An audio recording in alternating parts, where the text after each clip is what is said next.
పులు సైతం చిన్న చిన్న ప్రాయాలలో కన్ను మూయటం అనేది కొంతమంది జీవితాల్లో మనం చూస్తూ ఉన్నాం. అలా ఎందుకు జరుగుతుంది, దానికి కారణం ఏంటి అనే ప్రశ్న చాలామందిలో వచ్చే ఉండొచ్చు. మొన్న బుధవారం రోజు మరి ఇటీవల జరిగినటువంటి దైవ సేవకుల యొక్క మరణాన్ని గురించి కొన్ని సంగతులు తెలియజేశాను. ఇప్పుడు మొన్న నేను చెప్తానన్న రెండవ మాట, దేవుణ్ణి ఎరిగినటువంటి వాళ్ళు, దేవుణ్ణి ఎరగని వాళ్ళు కూడా చిన్న వయస్సుల్లో ఎందుకు కన్ను మూస్తారు, దానికి న్యాయమైన కారణం ఏమిటి, నా ఆలోచనలను బట్టి గాక దేవుని వాక్యం అసలు ఏం చెప్తుంది అనేది మీకు తెలియజేయాలని అనుకున్నాను. ఎందుకంటే కొన్నిసార్లు కొన్ని సంఘటనలు మనం చూసినప్పుడు, ముఖ్యంగా అన్యుల విషయంలో అలా జరిగితే మనకేం ఫీలింగ్ ఉంటుంది, కానీ దేవుని బిడ్డలై ఉండి మారు మనసు పొంది బాప్తిస్మం పొంది చక్కగా దేవుణ్ణి వెంబడిస్తున్నటువంటి వ్యక్తులు ఆకస్మికంగా కన్ను మూస్తే మనకి విశ్వాస పరీక్ష ఎదురవుతుంది. చాలా మంచి భక్తిపరుడు కదా, చాలా మంచి ప్రార్థనాపరుడు కదా, ఎందుకు ఇలాగా వెళ్ళిపోయాడు అని. అలాగే సేవకుల్లో ఒకవేళ అలాంటి పరిస్థితి వస్తే వాళ్ళ విషయంలో కూడా మనకు విశ్వాస పరీక్ష ఎదురవుతుంది. అంత భక్తిగా అంత నమ్మకంగా సేవ చేసినటువంటి భక్తునికి ఈ ఆకస్మిక మరణం ఎందుకు వచ్చింది, ఇలా చేయొద్దు కదా దేవుడు, ఆ పరిస్థితి అసలు దేవుడు ఎందుకు రానిచ్చాడు అనే ధర్మ సందేహం కలుగుతుంది. సందేహం కలగటం తప్పని దేవుడు చెప్పలేదు.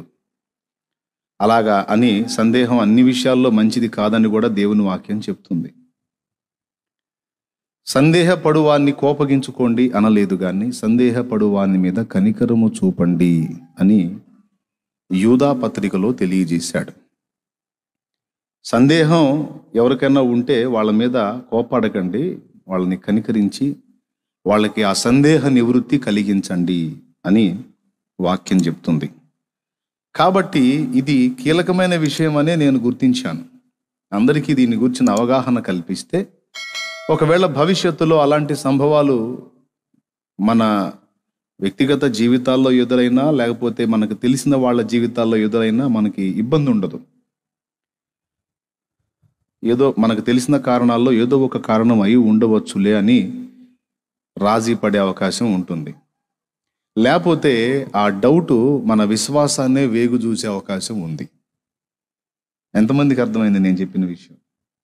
ఓకే కదా, అది తెలుసుకుందాం. ఇప్పుడు ఒక మనిషి భూమి మీద జీవితాన్ని ప్రారంభించినప్పుడు ఖచ్చితంగా ప్రతి మనిషి ఇంతకాలం జీవిస్తాడు, ఇంతకాలం జీవించాలి అని దేవుడు ఒక నిర్ణయాన్ని జరిగిస్తాడు. దేవుడు ప్రతి పని కూడా తన నిర్ణయ కాల ప్రకారమే చేస్తాడు అనేది మొదటి పాఠం. దాదాపు 75 సంవత్సరాల ప్రాయం ఉన్నప్పుడు అబ్రహామును పిలిచాడు. నీ పితరుల దేశాన్ని, నీ తండ్రి ఇంటిని విడిచి నేను నీకు చూపించే ప్రదేశానికి వెళ్ళు, అక్కడ నిన్ను ఆశీర్వదించి నిశ్చయముగా గొప్ప జనమగునట్లు నిన్ను దీవిస్తాను అని అబ్రహాముతో దేవుడు మాట్లాడాడు. మాట్లాడిన తరువాత దాదాపు ఆయనకి ఏమని వాగ్దానం ఇచ్చాడు, నీ సంతానం ఆశీర్వదించబడుతుంది అన్నాడు. అసలు ఒక్క బిడ్డ కూడా అబ్రహాముకు లేడు. అబ్రహాము భార్య అయిన శారా గొడ్రాలు. అబ్రహాముకి 75 అంటే శారాకి 65 ఏళ్ళు వచ్చినాయి. 75, 65 ఇద్దరికి 10 సంవత్సరాల వయసు వ్యత్యాసం ఉంది. కాబట్టి ఆమెకి పిల్లలు పుట్టే పరిస్థితి కూడా లేదు. స్త్రీ ధర్మము శారాకు నిలిచిపోయాను అని వాక్యం చెప్తున్నాడు. కాబట్టి ఆ పరిస్థితుల్లో ఉన్నప్పుడు అబ్రహామును దేవుడు దర్శించి నీకు నేను సంతానం ఇస్తానని వాగ్దానం చేశాడు. వాగ్దానం చేసిన తర్వాత దేవుడు సంతానం ఇస్తాడని అబ్రహాము తీవ్రంగా నిరీక్షించాడు. కానీ 1 సంవత్సరం, 2 ఏళ్ళు, 3 ఏళ్ళు, 4 ఏళ్ళు, 5 ఏళ్ళు, 6 ఏళ్ళు, 10 ఏళ్ళు గడిచింది, సంతానం ఇవ్వాల. సంతానం ఇస్తానన్నావు కదయ్యా, ఎందుకని ఇవ్వలేదు అని 1-2 మార్లు ప్రశ్నించాడు. చివరికి అంతరంగంలో లైట్గా విసుగొచ్చినట్టుంది. హాగరు కుమారుడైనటువంటి ఇష్మాయేలును నీ సన్నిధిలో బ్రతకనిమ్ము అంటాడు 17లో, ఆదికాండం 17. అప్పుడు మళ్ళా ఒకసారి దేవుడు చెప్తాడు, భయపడొద్దు, నిశ్చయంగా నేను నీకు శారాకి కొడుకునిస్తాను, ఆ సంతానమే వాగ్దాన సంతానం అవుతుంది అని దేవుడు మళ్ళీ ఒకసారి బయలుపరిచి కొడుకునిస్తాను, అతని పేరు ఇస్సాకని నువ్వు పెడతావు అనే మాట కూడా చెప్పాడు. దేవుడు చెప్పినటువంటి ఈ వాగ్దానము దాదాపు 25 సంవత్సరాల తరువాత నెరవేరింది. గుర్తుపెట్టుకోవాలి. ఎప్పుడు ఇచ్చాడు? పిలుపు ఎప్పుడు ఇచ్చాడు? 75లో ఇచ్చాడు. సంతానం ఎప్పుడు ఇచ్చాడంటే 100 సంవత్సరాలప్పుడు ఇచ్చాడు. ఇది మీకు అందరికీ తెలిసిన సంగతే. మరి ఈ 100 సంవత్సరాలు వచ్చిన దాకా ఎందుకు ఆగాడు? 75లోనే, 75లో పిలిచాడు కదా, 76, 77లో ఇచ్చేది ఉండే. ఎందుకు ఇవ్వలేదు అంటే ఆదికాండం 18వ అధ్యాయంలో అందుకు సమాధానం చెప్తున్నాడు దేవుడు. చూడండి, ఆదికాండం 18వ అధ్యాయం ఒక్కసారి తీసుకోండి. అక్కడ చెప్తాడన్నమాట 14వ వచనం. యెహోవాకు అసాధ్యమైనది ఏదైనానున్నదా? ఆదికాండం 18:14 ఒక్కసారి చూడండి. యెహోవాకు అసాధ్యమైనది ఏదైనానున్నదా? మీదటికి ఈ కాలమున నిర్ణయ కాలమందు నీ యొద్దకు తిరిగి వచ్చెదను, అప్పుడు శారాకు కుమారుడు కలుగుననెను. అద్దుగో, మీదటికి ఈ కాలమున అని క్లారిటీ ఇస్తున్నాడు. ఏ కాలం అంటే నిర్ణయ కాలం. అంటే దేవుడు ఏదైనా భూమి మీద ఒక సంభవాన్ని జరిగించాలనుకున్నప్పుడు ఎలా పడితే అలా చెయ్యడు. ప్రతి పనికి కూడా దేవుడు కాల నిర్ణయం చేస్తాడు. ఇది మనం గ్రహించాల్సిన సంగతి. ఏం నిర్ణయం చేస్తాడమ్మా? స్తోత్రం చెప్పండి తల్లి, గట్టిగా చెప్పండి. క్లైమేట్ కూల్గా ఉంది, కొంచెం మత్తు వచ్చే అవకాశాలు ఉంటాయి కాబట్టి మీకు తెలుసుకోవాలి ఈ విషయాన్ని. అందుకని నేను ప్రారంభించాను. చదువుకున్నారు కదా నిర్ణయ కాలం అనే మాట. ఇప్పుడు తలలు వంచండి, ప్రార్థన చేద్దాం. పరిశుద్ధాత్మ సహాయం లేకుండా మనం ఏమి నేర్చుకోలేం. ప్రేమ కలిగిన మా మహాపరిశుద్ధ తండ్రి, నీకు వందనాలు. నా ప్రభువా, ఈవేళ ఇంతవరకు మా స్తుతుల ద్వారా, మా స్తుతి ఆరాధన ద్వారా మీ నామానికి మహిమ తెచ్చుకున్నారు. మమ్మల్ని అందరినీ ఇక్కడ సమకూర్చారు. లైవ్ లో కూడా అనేక మందిని నాయన మీరు సమకూర్చారు. మీకు స్తోత్రాలు నాయన. మేమందరము కూడా నీ భోజనపు బల్ల చుట్టూ ఒలీవల మొక్కల వలె ఉన్నాం, ఒలీవ మొక్క వలె ఉన్నాం. మమ్మల్ని అందరినీ కూడా దర్శించండి, మాతో మాట్లాడండి, మా మనోనేత్రాలు బాగుగా వెలిగించండి. మాకు తెలియని అనేక సంగతులు మేము స్పష్టముగా తెలుసుకున్నట్లు దయచేసి మాకు సహాయము చేయండి. దేవా, ఉపదేశాన్ని అడ్డగింప చూసేటువంటి దురాత్మ అంధకార శక్తుల ప్రభావాన్ని బంధించి నీవే నా ప్రభా నీ పరిశుద్ధాత్మ స్వరమును వినిపించ మాకందరికి కూడా కృప చూపమని వేడుకుంటున్నాం. నిదాసుడు, బలహీనుడు, అల్పజ్ఞుడు, అయోగ్యుడు, అపాత్రుడు, ఈ బలిపీఠం మీద నిలుచుటకు యోగ్యత లేనివాడు, కేవలం నీ యందు విశ్వాసమును బట్టి కృప మీద ఆధారపడి నీ రక్తమును ఆశ్రయించి క్షమాపణ కోరుకొని నిలిచి ఉన్నాడు గనుక దయ ఉంచి నీ దాసుని పూర్తిగా నీ రక్తము చేత బాగుగా కడిగి శుద్ధీకరించి నీ బలహీన పాత్రని నీ కృప చేత వాడుకొని నీ పిల్లల ఆత్మీయ ఆకలి తీర్చమని యేసుక్రీస్తు గొప్ప నామములో ప్రార్థించి వేడుచున్నాము తండ్రి. ఆమేన్, ఆమేన్, ఆమేన్. ఇది ఒక్కసారే నేను చెప్పేది, ఇక మళ్ళా ద్వితీయోపదేశం ఉండదు కనుక జాగ్రత్తగా వినండి. వేరే అంశాలన్నీ కూడా మళ్ళా చెప్పే ఛాన్స్ ఉంటుంది, కానీ ఇప్పుడు చెప్పే ఈ అంశం మాత్రం మళ్ళా చెప్పేదానికి అవకాశాలు ఉండవు కనుక దయచేసి శ్రద్ధగా వినండి. ఇంట్రెస్ట్ ఉంటే రాసుకోండి. ఈ పాయింట్లు మాత్రం మిస్ కావద్దు. దేవుడు భూమి మీద ఏ కార్యము జరపాలన్నా ఏం చేస్తాడని చెప్పాను? ఒక కాలాన్ని నిర్ణయిస్తాడు. ప్రతి దానికి సమయము కలదు అని ప్రసంగి గ్రంథము 3వ అధ్యాయము 1వ వచనం నుంచి మనం చదివితే ఇలాగుంటుంది చూడండి. ప్రసంగి గ్రంథము 3వ అధ్యాయము 1వ వచనం నుంచి. ప్రతిదానికి సమయము కలదు, అదుగో ఆకాశము క్రింద ప్రతి ప్రయత్నమునకు సమయము కలదు. ఒక సమయము నిర్ణయించి పెట్టాడు దేవుడు. పుట్టుటకు చచ్చుటకు, అదుగో పుట్టేదానికి ఒక సమయం ఉంది, చచ్చేదానికి కూడా ఒక సమయం ఉంది. నాటుటకు, నాటబడిన దాన్ని పెరికివేయుటకు. నాటాము వెంటనే కోస్తామా? కాదు, 6 నెలల కాలం ఉంటుంది. వరి పంట నాటితే మళ్ళా కోత కోయటానికి సమయం లేదు. నాటుటకు, కోయుటకు, చంపుటకు, బాగు చేయుటకు, చంపటానికి, బాగు చేయడానికి, పడగొట్టుటకు, కట్టుటకు, ఏడ్చుటకు నవ్వుటకు, ఏడ్చేదానికి ఒక సమయం ఉంది, నవ్వేదానికి ఒక సమయం ఉంది. దుఃఖించుటకు నాట్యమాడుటకు, ఆ రాళ్లను పారవేయుటకు రాళ్లను కుప్పవేయుటకు, ఉమ్, కౌగలించుటకు కౌగలించుట మానుటకు, ఉమ్, వెదుకుటకు పోగొట్టుకొనుటకు, ఆ, దాచుకొనుటకు పారవేయుటకు, ఆ, చింపుటకు కుట్టుటకు, అబ్బా మౌనముగా నుండుటకు మాట్లాడుటకు. అన్ని సంగతులు చెప్పేశాడు. అక్కడ ఏది చేయాలన్నా ఒక సమయం ఉందన్నాడు. దేవుడు సమయం సందర్భం లేకుండా మనం చేసినట్టు ఎట్లా పడితే అట్లా చెయ్యడు. ఆయన ఏ పని చేయాలన్నా ఒక నిర్ణయ కాలం అనేది ఉంటుంది. అది దేవుని వాక్యం మనకు చెప్తున్న సత్యం. భూమి మీద ఒకడు దేవుణ్ణి వెతికి కనుగొనటానికి మొదలుపెట్టే విషయం కూడా నిర్ణయ కాలములోనే జరుగుతుందని చెప్పాడు. తెలుసా, భూమి మీద ఒకడు రక్షింపబడాలని మనం మొత్తుకొని ప్రార్థన చేస్తాం. ప్రభువా బిడ్డకి మారు మనసు నాయనా, అయ్యా ఇప్పటికి 4 రోజుల నుంచి చేస్తున్నానయ్యా, సంవత్సరం నుంచి చేస్తున్నానయ్యా అని మనం మొత్తుకుంటాం. నువ్వు మొత్తుకున్నావని ఆయన వెంటనే కార్యం చేయటం కాదు, వానికి ఒక సమయం నిర్ణయించబడి ఉంటుంది. నువ్వు ప్రార్థన చేసినందున దేవుడు కార్యాలు చేయటం మొదలు పెడతాడు. ఏ టైంలో అతడు దేవుని వైపు త్రిప్పబడతాడో దానికి ముందుగానే ఒక సమయం నిర్ణయం అయిపోయింది. ఈ టైంలో అతడు క్యాచ్ అవుతాడని దేవుడు తన గ్రంథమందు రాశాడు. నియమింపబడిన దినములలో ఒకటైనా కాక మునుపే నా దినములన్నయు నీ గ్రంథములో లిఖితములాయను అన్నాడు భక్త దావీదు 139వ కీర్తనలో. ఇక్కడ మన జీవితంలో ఏమేమి సంభవాలు జరుగుతాయో, ఏ రోజు ఏది జరుగుతుందో, ఎప్పుడు ఏది మనకి ఎలా వస్తుందో మొత్తం కూడా దేవుని పుస్తకంలో లిఖితం అయిపోయి ఉన్నదని దావీదు మనకు సాక్ష్యం ఇస్తున్నాడు. కానా అనే ఊరిలో జరిగే పెండ్లి విందులో ద్రాక్షరసం అయిపోయినప్పుడు యేసు తల్లి అయిన మరియా ఆయన దగ్గరకు వచ్చి, బాబు ద్రాక్షరసం అయిపోయిందంట, వాళ్ళు ఇబ్బంది పడుతున్నారు, నీవేమైనా చేయగలవా అని అడిగితే ప్రభు అంటాడు, అమ్మా నాతో నీకేమి, నా సమయం ఇంకను రాలేదు, నా సమయం ఇంకనూ రాలేదన్నాడు. సమయం వచ్చినప్పుడు నీళ్ళని ద్రాక్షరసంగా మార్చి అద్భుతం చేశాడు.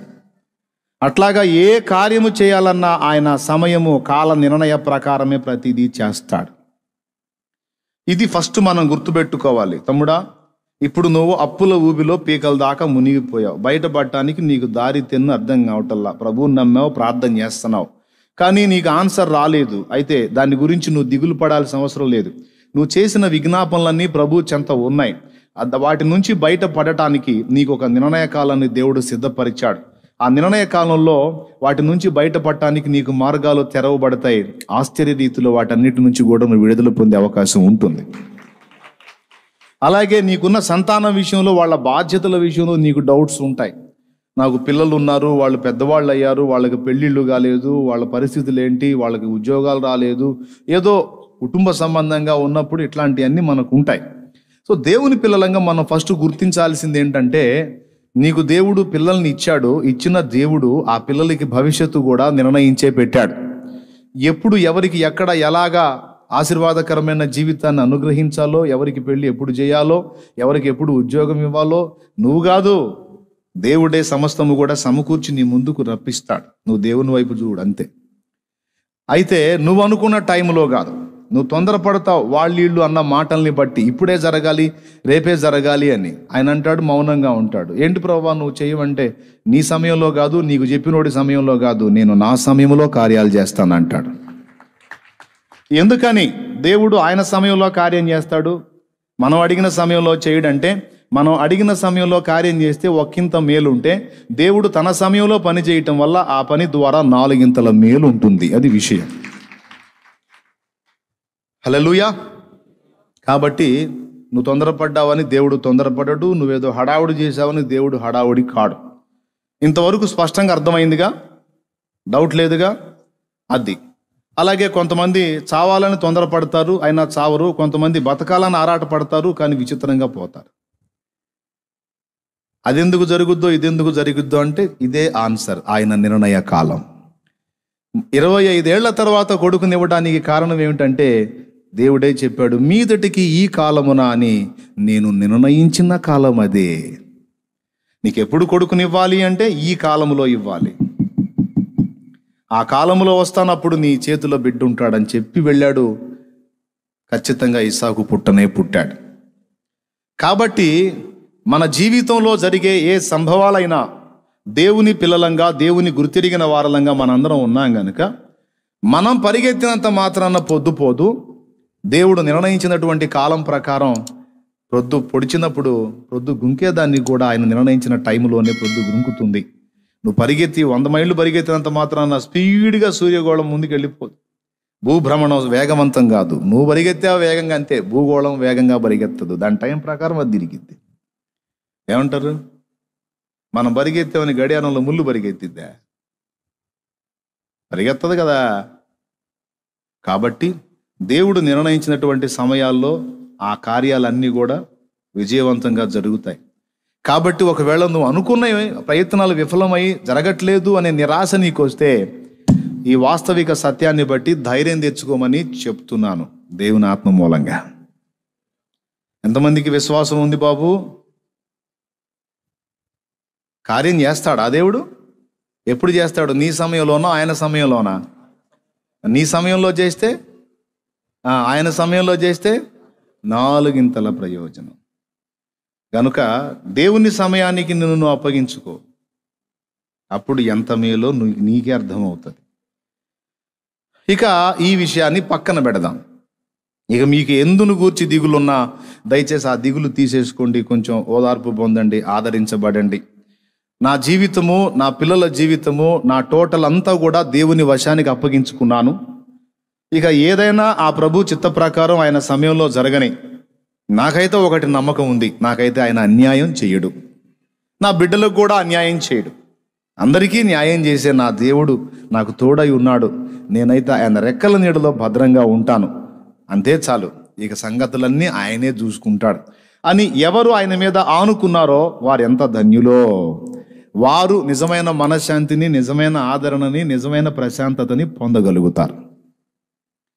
అలాగా ఆయన మీద ఆనుకున్న వారే పూర్ణ శాంతి గలవారు అవుతారు. అలా ఆనుకోవటం చేతగాని వారు అల్లాడిపోతుంటారు, బాధపడుతుంటారు, కృంగిపోతుంటారు, కుమిలిపోతుంటారు, అనవసరంగా వ్యాధులు తెచ్చిపెట్టుకుంటుంటారు. ఓకే, ప్రభు ఎలా నిర్ణయిస్తే అలాగా, ఏ రోజు ఏది ఎలా జరగాలో అలాగా జరుగుతుంది. అంత మన చిత్తములో కాదు, ప్రభు చిత్తములో జరగాలని మనం ఆశించాలి. రైట్. ఇక ఈ విషయాన్ని కాస్త పక్కన పెడదాం, అసలు పాయింట్కి వద్దాం. ఇక మనిషి పుట్టుక విషయంలోనే కాదు, మనిషి కన్ను మూసే విషయంలో కూడా ఒక నిర్ణయ కాలం అనేది దేవుడు ఏర్పరిచాడు. 70-80 ఏళ్ళు ఒక అంచనా. అసలు ప్రప్రథమంగా మొదటి మానవుడైన ఆదాము 900 చిల్లర సంవత్సరాలు బ్రతికాడు. అర్థమైందా? అది కుంచుకుపోయి ప్రస్తుతానికి ఆది కాండంలో ఉన్న ఆ వయస్సు కాస్త కీర్తనల గ్రంథము 90వ కీర్తనలోకి వచ్చేటప్పటికి 70 లేక 80 అన్న మెట్టుకు వచ్చేసింది. నరుని ఆయుష్కాలము 70 ఏండ్లు, అధిక బలమున్న 80 ఏండ్లు.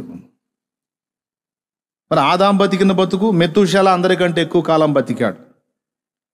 965 కాదు, సరిగా చూడు.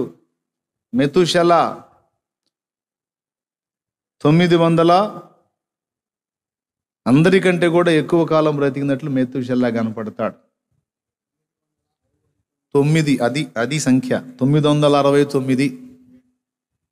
అర్థమైందా? అంటే 31 తక్కువగా 1000 years, 100 సంవత్సరాలు, 1000 సంవత్సరాలు జీవితం అన్నమాట. ఇప్పుడే 100 సంవత్సరాలు అయిపోయింది. ఆ 100 కూడా నికరంగా బ్రతకట్లేదు, 70 లేక 80. ఎప్పుడు? మోషే కాలంలోనే ఆ టైం చెప్పేశాడు. మోషే ప్రార్థనలోనే కదా మనకు ఆయుష్కాలం చెప్పింది.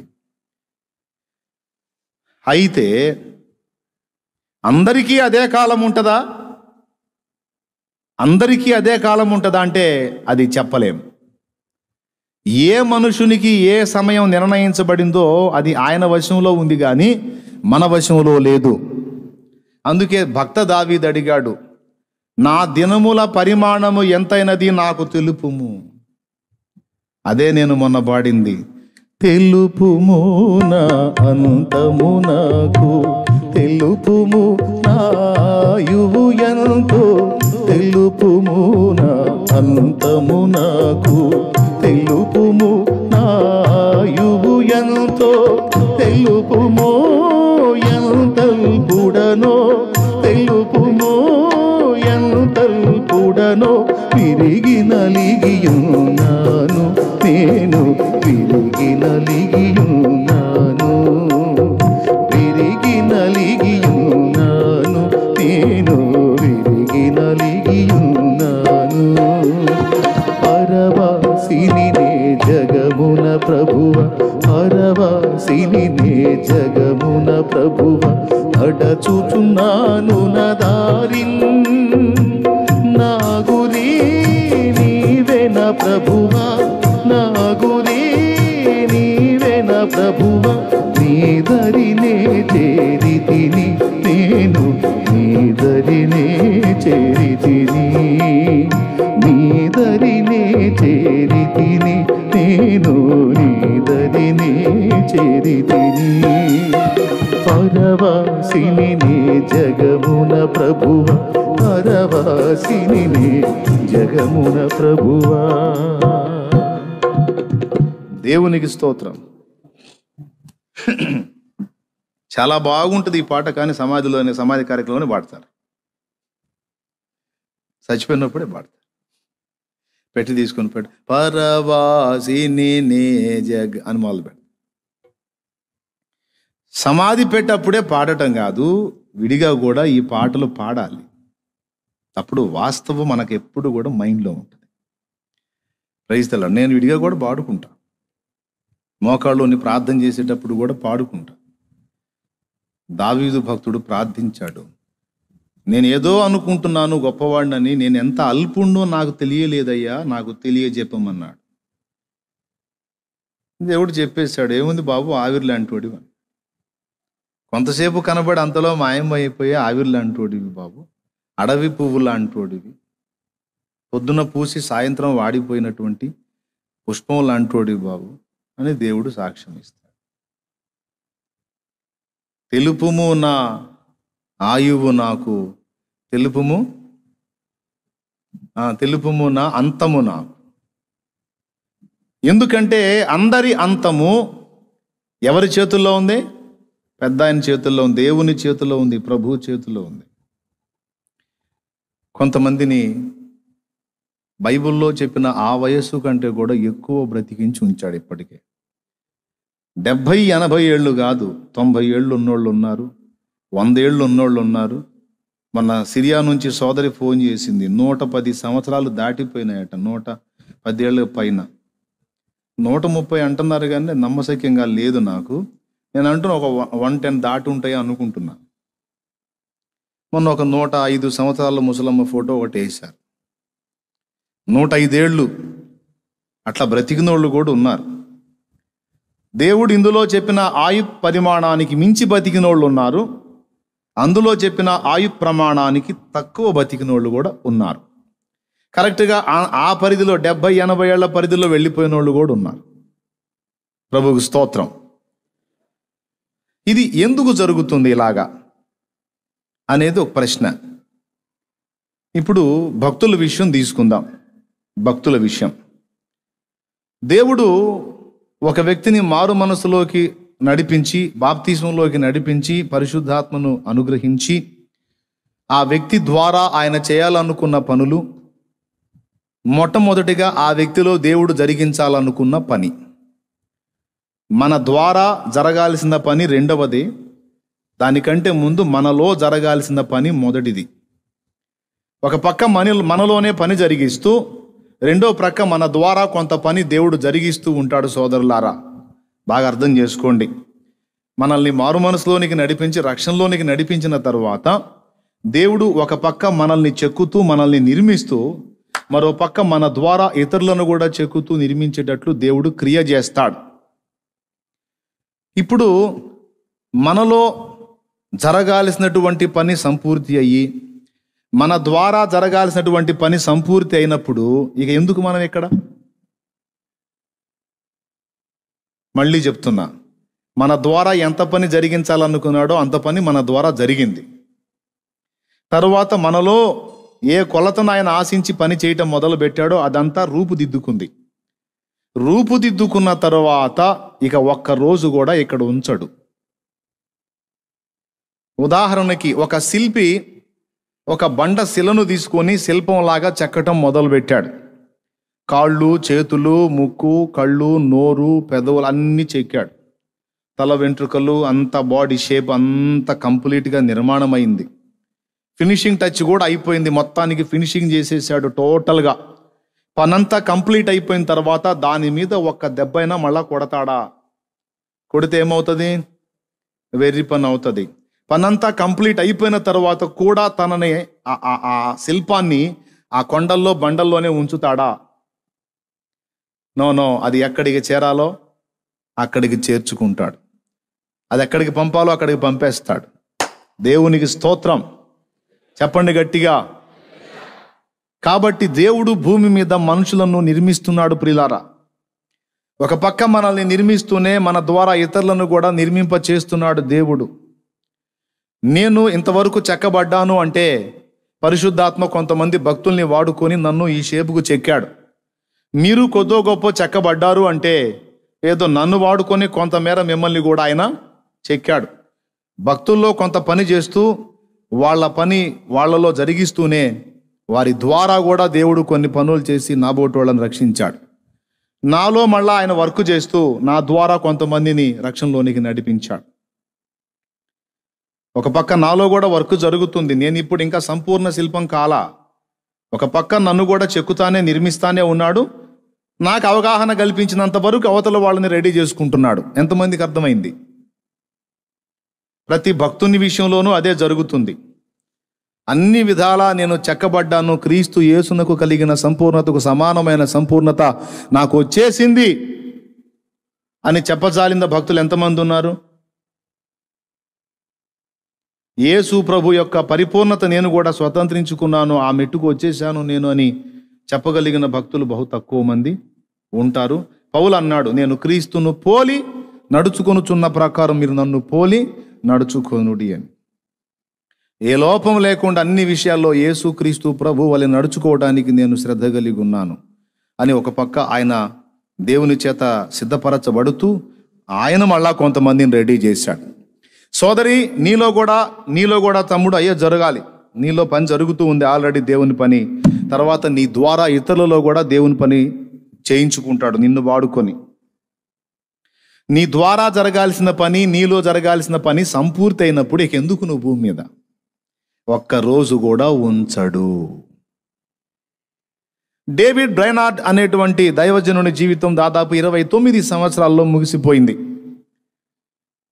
ఓకే, 25 ఏళ్ల ప్రాయములో 24 ఏళ్ల ప్రాయములో ఆయన రెడ్ ఇండియన్ల మధ్యలోకి వెళ్ళి వాళ్లకు ప్రభువుని పరిచయం చేయటం మొదలుపెట్టాడు. దాదాపు 5 ఏళ్ళు ఆయన సేవ చేశాడు. 5 ఏళ్ల సేవ అనంతరం ఆయన ప్రభు దగ్గరికి వెళ్ళిపోయాడు 29 సంవత్సరాల ప్రాయంలో. ఎందుకు ఆ మహనీయుడిని అప్పుడే తీసేసుకున్నాడు అంటే డేవిడ్ బ్రైనార్డ్లో ప్రభు ఏ పరిపూర్ణతను ఆశించాడో ఆ కొలత ఆయనలోకి వచ్చేసింది. ఆయన ద్వారా ఎంతవరకు దేవుడు పని జరిగించాలనుకున్నాడో ఆ పని కంప్లీట్ అయిపోయింది. ఇక దేవుడు ఆయన్ని తీసేసుకున్నాడు. ఒకవేళ డేవిడ్ బ్రైనార్డ్ ఇంకా ఉండి ఉంటే బహుశా ఆయనే పని చేసేవాడేమో. కానీ డేవిడ్ బ్రైనార్డ్ తన జీవితంలో శ్రమల కొలిమిలో కాలి దేవుని కొరకు మహిమకరంగా జీవించి చాలా స్వల్పకాలంలో ప్రభు దగ్గరికి వెళ్ళిపోయాడు. ఆయన ఉన్నప్పుడు డైరీ రాశాడు. ఆ డైరీ ఎంతమందిని ప్రభావితం చేసిందంటే ఇండియాకు వచ్చిన విలియం కేరీ సైతం ఆ డైరీ వల్ల ప్రభావితం చేయబడ్డాడు. చైనా దేశానికి, దక్షిణాఫ్రికాకి మిషనరీగా వెళ్ళినటువంటి డేవిడ్ లివింగ్స్టన్ అనేటువంటి దైవజనుడు సైతం డేవిడ్ బ్రైనార్డ్ డైరీ చేత ప్రభావితం చేయబడి వారు ప్రేరణ పొంది అలా వెళ్ళటం జరిగింది. మనకు తెలిసి వీళ్ళిద్దరే. ఇంకా విడిగా ఎప్పటికీ ఆయన డైరీ ఎంతో మందిని ప్రభావితం చేస్తూ ఉంది. ఓకే, అంటే దేవుడు ఆయనకు అంతవరకు సమయం ఇచ్చాడు. ఇక మిగిలిన సేవ వేరే వాళ్ళు చేయడానికి దేవుడు అవకాశం ఇచ్చాడు. నేను చాలాసార్లు ఒక ధర్మ సందేహాన్ని ఎదుర్కొన్నాను. దేవా, మరి పౌలు గొప్ప భక్తుడు, పేతురు గొప్ప భక్తుడు, వాళ్ళంతా కూడా పరిపూర్ణతను సాధన చేసినటువంటి భక్తులు. మరి వాళ్ళకే అవకాశం ఇస్తే, వాళ్ళకే ఛాన్స్ ఇస్తే ఇప్పటికి భూలోకం మొత్తాన్ని కూడా నీ వైపు తిప్పుందురు కదా, వాళ్ళకెందుకు ప్రభా కొంతకాలం ఇచ్చి వాళ్ళను తీసేసుకున్నావు అంటే దేవుడు చెప్పిన సమాధానం ఏంటంటే, మిగిలిన వాళ్ళకు కూడా నా పని చేసే అవకాశం ఇవ్వాలి అంటే ముందటి భక్తులను నా యొద్దకు చేర్చుకోవాలి, లేకపోతే వాళ్ళనే ఉంచితే అయిపోద్ది. కానీ ప్రతి తరములోనూ కొంతమందికి దేవుడు అవకాశం ఇస్తూ వచ్చాడు వారి వల్లే ప్రభు సేవ చేయటానికి. స్తోత్రం, గట్టిగా చెప్పాలి. లేకపోతే అచ్చంగా ఆ స్టార్టింగ్ వాళ్ళనే ఉంచేస్తే అయిపోను మొత్తం. కానీ జరగదు. వారికి నిర్ణయించిన నిర్ణయ కాలం వరకే వాళ్ళని ఉంచుతాడు. వాళ్ళలో ఆయన అనుకున్న కొలత, వాళ్ళలో ఆ సంపూర్ణ సిద్ధి వచ్చినప్పుడు ఇంకా వాళ్ళని తీసేసుకున్నాడు. కాబట్టి కొంతమంది భక్తులు చాలా అల్పకాలంలోనే సంపూర్ణ స్థితిలోకి వస్తారు. కొంతమందికి కొంచెం దీర్ఘకాలం పడుతుంది. వాళ్ళ ద్వారా దేవుడు చేయాలనుకున్న పని కొంచెం టైం తీసుకుంటుంది, వాళ్ళలో జరిగే పని కూడా కొంచెం టైం తీసుకుంటుంది. కొంతమందిలోనేమో చాలా త్వరితంగా అవుతుంది అది, వాళ్ళు సహకరించే దాన్ని బట్టి. స్తోత్రం. మీకు ఇంట్రెస్ట్ ఉంటే నేను మళ్ళీ చెప్తున్నా, మన స్టాల్లో మొన్నటిదాకా ఉంచినట్టున్నారు డేవిడ్ బ్రైనార్డ్ డైరీ చూడండి. ఎంత సంపూర్ణ సిద్ధి అంటే, మనకి ఏదన్నా ఇంత తేడా వస్తే వెంటనే దేవుణ్ణి సణుగుతాం. భయంకరంగా ఆయాసంతో ఊపిరిపోయే పరిస్థితుల్లో ఉండి పోతా వస్తా కొట్టుకులాడుతూ ఉన్న పరిస్థితుల్లో డేవిడ్ బ్రైనార్డ్ ఒక మాట అంటాడు ఆయనతో, ప్రభువుతో, దేవా నేను ఇబ్బంది పడుతున్నాను, నన్ను తీసుకోరాదా అంటాడు. అని ఆ బాధలో అని కొన్ని నిమిషాల తరువాత కన్నీళ్లతో ప్రభువుని క్షమాపణ వేడుతాడు. ఏమన్నా తెలుసా, నేను నీకు చెప్పటం ఏమిటి ప్రభువా, నన్ను ఎప్పుడు తీసుకోవాలో నీకు తెలియదా? నీకు తెలియనట్టు నేను నీకు చెప్పి తప్పు చేశాను, నన్ను క్షమించయ్యా అన్నాడు. తమ్ముడు ఆలోచించు, మనం అనగలమా? ఎంత పరిపూర్ణతో చూడు. తన ప్రాణము విలవిలలాడుతుంటే నా ప్రాణమును తీసుకో అనే మాట అని, ఈ మాట నేను నీతో అన్నందున తప్పు చేసి తిని ప్రభువా నన్ను క్షమించు అని క్షమాపణ వేడాడు. అని ఇందులో తప్పేముంది, బాధపడుతున్నానయ్యా తీసుకోరాదా అంటూ తప్పేముంది అంటే, నన్ను ఎప్పుడు తీసుకోవాలో ఆయనకు తెలుసు, మరి నేను చెప్పేదేంటి? శాసించినట్టు కాదా, ఆజ్ఞాపించినట్టు కాదా? నా ప్రభువుకు తెలుసు అని ఏమన్నాడో తెలుసా, నేను ఎంతవరకు నలగవలసి ఉన్నదో అంతవరకు నీ చిత్త ప్రకారమే నన్ను నలుపు ప్రభువా, నీ చిత్తమైనప్పుడే తీసుకోయ్యా అన్నాడు. అది యేసు క్రీస్తు ప్రభు యొక్క బిడ్డ లక్షణం. ఎందుకంటే, తండ్రి నీ చిత్తమైతే ఈ గిన్నె నా యొద్ద నుండి తొలగించుము అని, ఆయనను నా చిత్తము కాదు నీ చిత్తమే సిద్ధించుగాక అన్నాడు. ప్రభువు సైతం తండ్రిని ఒక విషయంలో రిక్వెస్ట్ చేసి వెంటనే దాన్ని దిద్దేసుకున్నాడు. నా చిత్తము కాదు నీ చిత్తమే సిద్ధించాలి తండ్రి. ఇది పరిపూర్ణత. అంటే ఒక మాట కూడా చాలా సీరియస్గా తీసుకుంటారు. ఒక మాట ఏముంది లేని వదిలే మాట సైతం వాళ్ళకి తీవ్రమైనదే. అంత పరిపూర్ణత పొందిన డేవిడ్ బ్రైనార్డ్ దేవునికి ఇష్టమైన పాత్రగా రూపుదిద్దుకున్నాడు. కొంతమంది చిన్న ప్రాయంలో దైవజనులు వెళ్ళిపోతారు, కొంతమంది వృద్ధాప్యంలో వెళ్ళిపోతారు, కొంతమంది 60 సంవత్సరాల ప్రాయంలో వెళ్ళిపోతారు, కొంతమంది 40కి వెళ్ళిపోతారు, రకరకాల ఆయుష్ ప్రమాణాలు. ఏమండి, అర్థమవుతుంది కదా? ఏమన్నా హింసగా ఉందా? ఇంకా ఇబ్బందిగా ఉంటే నేను వేరే దానికి వెళ్ళిపోతాను, ప్రాబ్లం ఏం లేదు. చెప్పండి, క్లారిటీ ఉంది కదా? రైట్. డేవిడ్ బ్రైనార్డ్లో ఆ పరిపూర్ణత దేవుని కనిపించింది, దేవుడు తీసేసుకున్నాడు. చిన్న ప్రాయములోనే ఎందుకు కొంతమందిని అలా దేవుడు పిలుచుకుంటాడు అంటే, సింపుల్గా అర్థం కావడానికి ఇట్లాంటి పరిస్థితులు వచ్చినప్పుడు నేను ఒక కథ చెబుతూ ఉంటాను. ఒక గొప్ప ధనవంతునికి, ఒక గొప్ప జమీందారుకి విస్తారమైన ఆస్తులతో పాటు తోటలు కూడా ఉన్నాయి. ఆ తోటల్లో మంచి పుష్పాలు పూసేటువంటి తోట ఒకటి ఉంది. ఆ తోటలో ప్రత్యేకమైన పుష్పాలు పూస్తాయి. అక్కడ ఆ జమీందారు గారి తోటను కాయటానికి 2 తోటమాలులు ఉన్నారు. ఒకడు డే డ్యూటీ, ఒకడు నైట్ డ్యూటీ. తమ్ముళ్ళు స్తోత్రం చెప్పండి బాబా. బాయ్. మళ్ళీ చెప్పండి గట్టిగా, ఇంకోసారి చెప్పండి.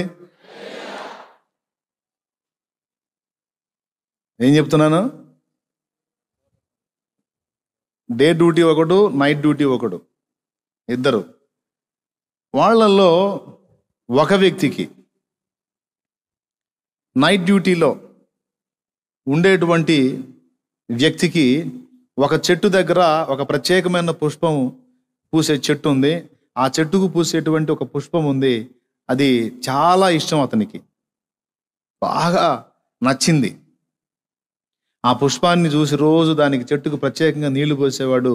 ఆ పుష్పాన్ని స్పర్శించి సంతోషపడేవాడు. అది స్పెషల్, అది ఆ పుష్పం.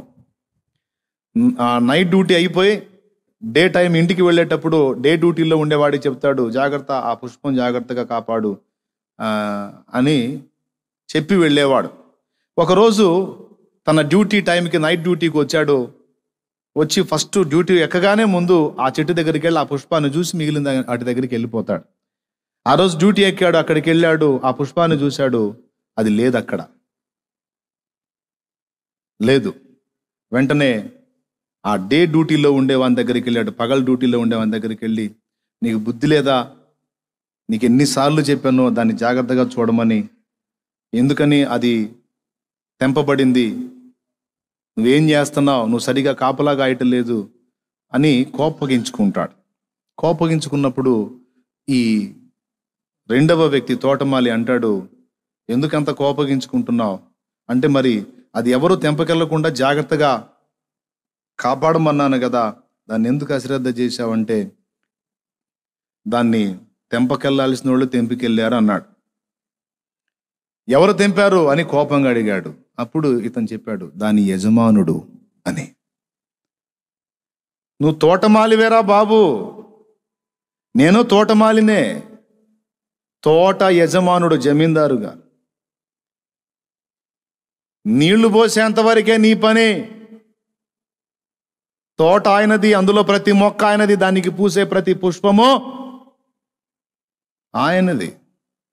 కాబట్టి ఆయనకి లేదా అధికారం, తెంచుకెళ్ళే అధికారం? ఎందుకు తెంచావు అనే ప్రశ్న వేయటానికి అవకాశం లేదు మనకి. అలాగే ఒక తల్లికి ఒక బిడ్డ పుడితే, ఒక చెల్లికి ఒక అన్న ఉంటే, ఒక అన్నకు ఒక చెల్లి ఉంటే, ఒక భర్తకు ఒక భార్య ఉంటే, ఒక భార్యకు ఒక భర్త ఉంటే, ఒక తల్లికి ఒక బిడ్డ ఉంటే, ఒక బిడ్డకు ఒక తల్లి ఉంటే, ఈ బంధాలు, మనకున్న అనుబంధాలు, ఈ బంధాలలో మనం పెట్టుకున్నటువంటి లింకులన్నీ కూడా మనకి దేవుని వలన అనుగ్రహించబడినవే. ఆయన సమయం ఉన్నంత వరకు వాటిని ఉంచుతాడు. సమయం అయిపోయినప్పుడు ఏ పుష్పం ఇష్టమైతే దాన్ని తీసుకొని పోతాడు. నా బిడ్డను ఎందుకు తీసుకెళ్ళావు, మా అక్కను ఎందుకు తీసుకెళ్ళావు, మా అన్నను ఎందుకు తీసుకెళ్ళావు, నా తల్లిని ఎందుకు తీసుకెళ్ళావు, నా తండ్రిని ఎందుకు తీసుకెళ్ళావు అడగటానికి లేదో. అడుగుతాడు. ఒకవేళ నువ్వు అడిగితే, మా అన్నను ఎందుకు తీసుకెళ్ళావు అని అడుగుతున్నావు, నువ్వేమన్నా సృష్టించావా మీ అన్నని? మా చెల్లిని ఎందుకు తీసుకెళ్ళావు అని అడుగుతున్నావు, నువ్వేమన్నా సృష్టించావా? మా అమ్మని ఎందుకు తీసుకెళ్ళావు అని అడుగుతున్నావు, మీ అమ్మని ఏమన్నా నువ్వు చేశావా? మా నాయన్ని ఎందుకు తీసుకెళ్ళావు అని అడుగుతున్నావు, ఆయన్ని ఏమన్నా చేశావా? నా బిడ్డని ఎందుకు తీసుకెళ్ళావు దేవుడా అని అడుగుతున్నావు, నువ్వేమన్నా క్రియేట్ చేశావా, సృష్టించావా? నీ కడుపున వాడిని వేసింది నేను, ఇంతకాలం పెంచి పోషించింది నేను, వాడిని కాచుకుంది నేను. సమయం ఆసన్నమైనప్పుడు తీసుకునే హక్కు నాకుంది. మీరు జస్ట్ నీళ్లు పోసేవాళ్లే. అందరు చెప్పండి, మన పనేంది? ఎన్ని బంధాలన్నా ఉన్నాయి బాబు మనకి. ఈ బంధాలన్నిట్లో మన పనేంది? నీళ్లు పోసే తోటమాలులమే మనం. ఆ పుష్పాన్ని అక్కడ ఉంచాలన్నా, తీసుకెళ్లాలన్నా ఎవరి చిత్తం? ఏంది, ఎవరు మూలగరు? అందుకేనే ఆయన ఆ పాట పాడింది, ఎన్ని తలచినా ఏది అడిగినా జరిగేది నీ చిత్తమే ప్రభువా, జరగాలి నీ చిత్తమే. ఎన్ని తలచినా ఏది అడిగినా జరిగేది నీ చిత్తమే ప్రభువా జరగాలి నీ చిత్తమే, నీ వాక్కుకై వేచియుంటిని, నా ప్రార్థన ఆలకించుమా ప్రభువా, నా ప్రార్థన ఆలకించుమా. దేవునికి మహిమ. పిల్లరా, పాయింటే కదా. కాబట్టి ఇలా ఎందుకు చేశావు నాయనా అని అడిగే దమ్ము నీకు ఎక్కడుంది? ఆ లైసెన్స్ ఎవరిచ్చారు అసలు నీకు? ఎక్కువ మాట్లాడావు అనుకో ఏమంటాడో తెలుసా? నోరు మీ ఎక్కువ ఆర్గ్యూ చేసావంటే నిన్ను కూడా తీసేస్తా. ఎందుకు తీసేస్తావు ఏంటంటే నువ్వు కూడా నా సొత్తే వెర్రిమోహం అంట. మీ అన్నగా, తమ్ముడుగా, తండ్రిగా, తల్లి కాదు, కొడుకు కాదు, బిడ్డ కాదు, అవసరమైతే నిన్ను కూడా తీసేస్తా. ఎక్కువ మాట్లాడేవాడు. నోరు మూసుకొని ఉండు. వస్తువు నాది, నువ్వేం చేసావు అంటాడు. కాదనగలవా? అనలేవు.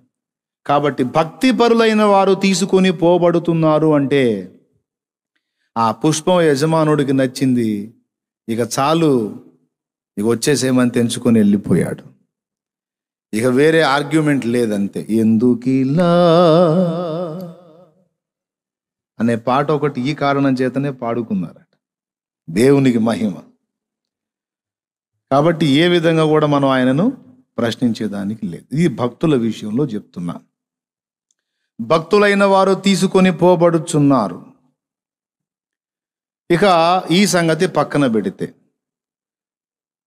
అది చిన్న ప్రాయములో వెళ్ళిన వాళ్ళ సంగతి చెప్తున్నా, గుర్తుపెట్టుకోండి. యవనులు ఎందుకు నిద్రిస్తారు అని ఫస్ట్ దేవుని బిడ్డల దగ్గర నుంచి మొదలు పెట్టా. ఓకే, ఇప్పుడు తర్వాత భక్తిపరులైన వాళ్ళు, దేవుని సన్నిధిలో ఉన్నవాళ్ళు ఎందుకు చిన్న ప్రాయములోనే వెళ్ళిపోతారు అంటే బైబిల్ గ్రంథం సాక్ష్యం ఇస్తుంది. 1 కొరింథీ పత్రిక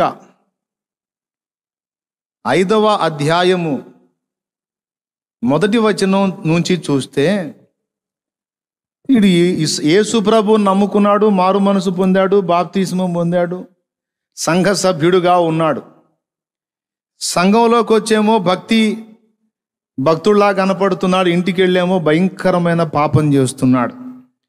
అన్యజనులలో కూడా జరగటానికి ఇష్టపడనటువంటి జారత్వము ఇతడు చేస్తున్నాడు. ఈ అబ్బాయి యవనస్తుడు. చర్చిలోనేమో భక్తిపరుడుగా ఉన్నాడు, ఇంటికి వెళ్ళేమో అసహ్యమైన కార్యం చేస్తున్నాడు. చర్చిలో వచ్చేమో సంఘ సభ్యుడిగా కొనసాగుతున్నాడు, పరిశుద్ధ ప్రభు బలలో చేయేస్తున్నాడు, మారు మనసు పొందట్ల, ప్రజలందరికీ తెలిసేట్లు, అందరికీ విదితం అయ్యేటట్లు విచ్చలవిడిగా ఒక పాపం చేస్తున్నాడు. ఇంటికి పోయి అక్కడే రాసుంది, అది నేనేం విప్పి చెప్పాల్సిన అవసరం లేదు. కానీ సంఘ సభ్యుడిగా మళ్ళా కొనసాగుతున్నాడు, ఇంటికి వెళ్ళాము ఆ పని చేస్తున్నాడు, ప్రజలందరికీ పబ్లిక్ అయిపోయింది. కనీసం పశ్చాత్తాపం లేదు, మారు మనసు లేదు, దిద్దుకుంటాడేమో అని చూశాడు కానీ దిద్దుకోను లేదు. అదే తంతులో కొనసాగుతున్నాడు. ఆహా, నేను ఇట్లా కొనసాగుతున్నా, నాకేం కావటం లేదు కదా అని దేవుడు దీన్ని దీవించాడేమో అనుకున్నాడు ఉంటాడు. నాకు తెలిసి వాడు తిక్కలోడు. దేవుడు దీన్ని ఆమోదించాడేమో అనుకొని ఉంటాడు. కొంతమంది పాపములో కొనసాగుతూ వాళ్ళకి ఏమీ కాకపోవుట చూచినప్పుడు వారు ఏమనుకుందురంటే, నేను ఈ పాపము చేయుచున్నందున నాకు వాస్తవంగా ఏదో ఒకటి పనిష్మెంట్ రావాలి, నాకు ఏ పనిష్మెంట్ రాకుండా నేను క్షేమంగా ఉన్నాను అంటే ప్రభు పెద్ద హృదయంతో నన్ను అర్థం చేసుకుని నాకు దీవెన ఇస్తున్నాడు, నన్ను ఈ విషయంలో పట్టిడిశాడులే, నన్ను వదిలేశాడు అని కొంతమంది భ్రమపడతారు. పిల్లరా, నువ్వు పాపంలో కొనసాగుతున్నా, మారు మనసు పొందకుండా అందులోనే వర్ధిల్లుతున్నా, ఎందులో పాపంలో స్థిరపడిపోయి ఇటు దేవుని దగ్గర అటు పాపంలోనూ కలిసి చలామణి అవుతున్నా, దేవుడు నీకు ఏ పనిష్మెంటు ఇవ్వని కారణం ఏమిటి అంటే 2 కారణాలు ఉండుండొచ్చు. మొట్టమొదటిది, మారు మనసు పొందుటకు నీకు ఒక సమయాన్ని దేవుడు ఇచ్చి ఉండవచ్చు. ఇది ప్రకటన గ్రంథము 2వ అధ్యాయము 20వ వచనం అనుకుంటాను, నా జ్ఞాపకం సరైతే. యెజబేలు అను స్త్రీని నీవు ఉండనిచ్చుచున్నావు అని చెప్పి మారు మనసు పొందుటకు దానికి టైం ఇచ్చి తిని గాని అది మారు మనసు పొందలేదన్నాడు. మారు మనసు పొందటానికి ఇచ్చిన సమయముని కొంతమంది తాము చేసే పాపమును దేవుడు ఆమోదించి ముద్ర వేసినట్టుగా ఫీల్ అయ్యి తేడాబడే అవకాశం ఉంది. ఇప్పుడు 1 కొరింథీ పత్రిక 5వ అధ్యాయంలో ఉన్నవాడు కూడా కొరింథు సంఘంలో సభ్యుడిగా ఉన్నాడు. ఇంటికెళ్ళేమో భయంకరమైన జారత్వ పాపం చేస్తున్నాడు. ఈ పాపంలో కొనసాగుతూ కూడా తనకేమాత్రం మారు మనసు లేకుండా, పశ్చాత్తాపం లేకుండా, భీతి లేకుండా ఉంటే ఈ న్యూస్ పౌలు గారికి తెలిసింది. తెలిసి కొరింథీయులకు రాసిన పత్రిక 5వ అధ్యాయంలో ఏమన్నాడో తెలుసా? మీ సంఘములో ఇలాంటి వాడు ఉన్నాడనే వార్త నా దాకా వచ్చింది. ఏం మీకు బుద్ధి లేదా? ఇట్లాంటి పని చేస్తున్నోడికి బుద్ధి చెప్పి ఎవరా ఇంత నీచంగా తయారయ్యావు? ఈ విషయం బయటకు కూడా వచ్చింది. ఇంత దారుణంగా బరి తెగించి నువ్వు తప్పు చేస్తున్నావు. సంఘమునకు ఎంత అవమానం, ప్రభువుకి ఎంత అవమానం. ఇట్టి చర్య నువ్వు చెయ్యరాదు. నువ్వు మారు మనసు పొందితే సరే, లేకపోతే సంఘములో నుండి నెట్టివేయబడతావని ఎందుకు మీరు వాడిని గద్దించలేదని పాయింట్అవుట్ చేశాడు పౌలు. చేసేమన్నాడో తెలుసా? నేను ఒకవేళ అక్కడ ఉన్నట్లయితే నేను ఇలా చేసేవాడిని. ఇలాంటి కార్యము చేసేవాడు ప్రభువైన యేసు దినమందు వాని ఆత్మ రక్షింపబడినట్లు వాడి శరీరము చచ్చుటకై వాని సాతానుకు అప్పజెప్పేవాడిని అన్నాడు. ఆ మాట ఉందా లేదా చూసుకోండి. అంటే ఈ పని చేసిన వాడికి రక్షణ ఉందా? ఉంది. ఏం జరిగితే ఉంది? వాడి శరీరం నశిస్తే ఉంది. సింపుల్గా మీకు అర్థం కావాలంటే నేను చెప్తా, ఈజీగా చెప్తా. వీడండి మారు మనసు పొందాడు, బాప్తిస్మం పొందాడు, దేవుని బిడ్డగా నడుస్తున్నాడు. నడుస్తూ మరి ఎట్లా బలహీనపడ్డాడో మొత్తానికి అక్రమ సంబంధానికి అలవాటు పడి దాని విషయంలో చాలా బరి తెగించాడు. సంఘానికి అవమానం వస్తుంది, ప్రభునామానికి దూషణ వస్తుంది అని వీడికి తెలిసి కూడా అందులోనే కొనసాగుతున్నాడు. మారు మనసు పొందలా, పశ్చాత్తాపడలా, ఆ పాపాన్ని విడిచిపెట్టలా. సరే, పోయి పడితే పడ్డాడా బురదలో, అందులోనన్నా స్థిరపడ్డాడా? ఆదివారం రాగానే మళ్ళా మందిరానికి వస్తున్నాడు. మందిరానికి వచ్చి మళ్ళా ప్రార్థన చేస్తున్నాడు, పరిశుద్ధులతో కలిసి ప్రేమ విందులో పాల్గొంటున్నాడు. ఇంకా అన్ని తంతులు మామూలుగానే కొనసాగుతున్నాడు. అటు దేవుడు ఆలోచించాడు అన్నమాట.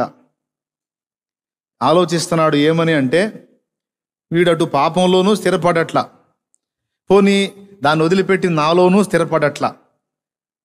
ఆదివారం ఏమో నేను కావాలంటున్నాడు, మిగిలిన రోజులేమో పాపం కావాలంటున్నాడు. వీడు అటు ఇటు కాకుండా ఉన్నాడు అని ప్రేమగల దేవుడు ఏం చేస్తాడంటే వాక్యము చేత గద్దిస్తాడు. నువ్వు మారు మనసు పొందు, సరిదిద్దుకో, అది నీకు తగదు అని చెప్పిస్తాడు ఉపదేశాల ద్వారా. స్టార్టింగ్లో కొద్ది గొప్ప పశ్చాత్తాపడ్డా ఈ పదే ఈ ఉపదేశాలు విని, గద్దింపులు విని మొద్దుబారిపోయి ఏముందిలే అని దులిపేసుకోవటం అలవాటైపోద్ది. ఈ విధంగా ఇటు పాపంలో కొనసాగుతున్నాడు, మళ్ళీ భక్తికి వస్తున్నాడు. అప్పుడు దేవుడు ఏం చేస్తాడంటే, దేవుని పద్ధతి చెప్తున్నా, వీడి ఆత్మేమో విమోచింపబడింది. ఆ విమోచింపబడ్డోడు జీవించాల్సిన పరిశుద్ధ జీవితమేమో వీడు జీవించట్లా, మళ్ళీ బురదలోకి పోతున్నాడు. అలాగని ఇక పోనీలే అని వదిలేశానా, ఇక పూర్తిగా వీడు ఆత్మ కూడా నశించిపోయే అవకాశం ఉంది. అంటే పాపం ఆత్మసిద్ధమే కానీ శరీరం బలహీనం. కాబట్టి ఇంకా వీడిని భూమి మీద ఉంచితే పూర్తిగా ఆత్మ కూడా నాశనం చేసుకునే పరిస్థితికి వెళ్ళిపోతాడు. ఆ శరీరం, ఆ బలహీనమైన శరీరాన్ని తీసేశాను అనుకో, పోనీ ఏదో ప్లాట్ఫామ్ గార్డ్ లాగా అయినా బతుకుతాడు కదా నిత్యత్వంలో, నరకానికి పోకుండా. కాబట్టి దేవుడు ఏం చేస్తాడంటే చిన్నగా బలహీనతను అనుమతిస్తాడు. ఈ బలహీనత పెడతాడండి, అనుమతిస్తాడు. ఈ బలహీనత వచ్చినప్పుడు వీడు పశ్చాత్తాపడి, నేను చేసే బుద్ధి తక్కువ పనులకి నాకు ఈ రోగం కనపడుతుంది, ఈ బలహీనత కనపడుతుంది, ఇకనన్నా నేను మారు మనసు పొందాలని దిద్దుకుని పశ్చాత్తాపుడైతే సరే. ఒక్కొక్కడు పశ్చాత్తాపడడు. అంటే క్లైమేట్ చేంజ్ అయ్యింది కదా, అందుకని వచ్చిందిలే అనొచ్చు అని మళ్ళా భక్తే, మళ్ళా పాపమే. అప్పుడు ఏం చేస్తాడంటే దానికి ప్రమోషన్ ఇస్తాడు. దేనికి? బలహీనతకి ప్రమోషన్ ఇచ్చి ఒక దీర్ఘ వ్యాధి కింద దాన్ని మారుస్తాడు. కనీసం ఈ భయముతోనైనా వీడికి మళ్ళా దాని జోలికి పోకుండా కట్టడవుతాడేమో. అయినా సరే వాడు దాన్ని కూడా లక్ష్య పెట్టకుండా మళ్ళా ఏదో నాకు ఏదో నాకు కొన్ని లోపాల వల్ల ఇలాగ వచ్చింది, ఇది శరీర సంబంధమైనటువంటి బలహీనతల వల్ల, ఏదో కొన్ని అజాగ్రత్తల వల్ల, తినటం వల్ల, లేకపోతే నిద్రలేమి వల్ల, లేకపోతే ఓవర్గా ఆలోచన చేయటం వల్ల, ఏదో లాజిక్లు చెప్పుకుంటారు కదా, నాకు అందుకు వచ్చి ఉంటుంది రోగం, ఇందుకు వచ్చి ఉంటుంది రోగం అని. ఇట్లాగా ఈ బలహీనతలకు వేరే వేరే విషయాలు చెప్పుకుంటూ మళ్ళా పాపంలో కొనసాగుతూ మళ్ళా ప్రభువు కావాలి, పాపం కావాలంటే ఇక దేవుడు చేసేది లేక పాపం వీడికి ఎన్ని రకాల సిగ్నల్స్ ఇచ్చినా వీడికి అర్థం కావటం లేదు. ఇంకా వీడిని ఉంచానంటే పూర్తిగా నశించిపోయే అవకాశం ఉంది. ఎందుకు పాపం, ఆ శరీరమే కదా వాడిని ఇబ్బంది పెడుతుంది, తీసేస్తే పోయిద్దని ఇంకొచ్చే బేట అంటాడు. అప్పుడు ఇక మనం పెట్టి తీసుకొని పోతాం. దేవునికి స్తోత్రం కలుగును గాక. నేను చెప్పింది వాస్తవంగా 2 రెఫరెన్సుల్లో మీకు లేఖనం చూపిస్తా. ఇప్పుడు 1 కొరింథీ పత్రిక 5వ అధ్యాయంలో చాలా స్పష్టంగా చెప్పాడు, ప్రభువైన యేసు దినమందు వాని ఆత్మ రక్షింపబడినట్లు వాని శరీరేచ్ఛలు నశించుటకై, పుట్నోట్లో శరీరము నశించుటకై. వాని ఆత్మ రక్షింపబడిద్ది. ఎప్పుడు రక్షింపబడిద్ది అంటే ముందు వాడి శరీరం నశిస్తే అప్పుడు రక్షించబడిద్ది. అందుకే 1 కొరింథీ పత్రిక 11వ అధ్యాయము 30వ వచనంలో ఈ మాట అన్నాడు. చూడు, తొందరగా బైబిల్ చూడు. ఇందువల్లనే మీలో అనేకులు ఎందువలన? పాపంలో కొనసాగుతూ ఆదివారం రాగానే మారు మనసు పశ్చాత్తాపం లేకుండా పరిశుద్ధులు అందరితో కలిసి ప్రభు బల్లలో చేయేస్తున్నాడు. మాత్ర వేసుకున్నట్టు నోట్లో వేసుకొని మాత్రం మింగటానికి నీళ్లు పోసుకుంటామే, అట్లాగా ప్రభు శరీరం నోట్లో వేసుకొని ప్రభు యొక్క రక్తముగా చెప్పబడుతున్న దాన్ని తీసుకొని నోట్లో పోసేసుకుంటున్నాడు. ఇంత ఫీలింగ్ కూడా లేదు.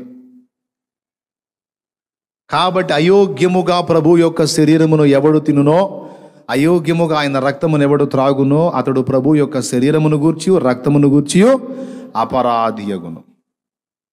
దాన్ని తీసుకునేవాడు ప్రభు యొక్క శరీరమనియు ఆయన రక్తమనియు వివేచించి తీసుకోవాలి. వివేచన లేకుండా తిని త్రాగువాడు తనకు శిక్షావిధి కలుగుటకే తిని త్రాగుచున్నాడు అని, ఇందువలననే మీలో అనేకులు బలహీనులు రోగులునై ఉన్నారు, చాలా మంది నిద్రించుచున్నారు, అంటే చనిపోతున్నారు అన్నాడు. ఏ కారణం చేత? అయోగ్యముగా ప్రభు బల్లలో చెయ్యి వేయటం చేత. అయోగ్యముగా చెయ్యి వేయటం అంటే ఏమిటి?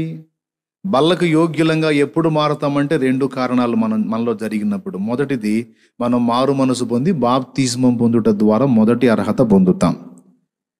2వ అర్హత ఏంటంటే ప్రభు బల్ల దగ్గరికి వచ్చినప్పుడు మన దైనందిన జీవితంలో ఉన్న లోపాలు, పొరపాట్లు, బలహీనతలు ప్రభు ముందు ఒప్పుకొని క్షమాపణ కోరుకొని ఇక మారు మనస్సు పొంది ప్రభువా ఇక విడిచిపెడుతున్నానని పశ్చాత్తాప్తులమై మన చెడుగును మనం అసహించుకొని భయము కలిగి బల్లను సమీపించుట 2వ యోగ్యత. అసలు ఈ ఫీలింగే లేకుండా ఇది ఇదే అది అదే అన్నట్లు చెయ్యి వేస్తే వాడు అయోగ్యముగా చేయేస్తున్నాడు.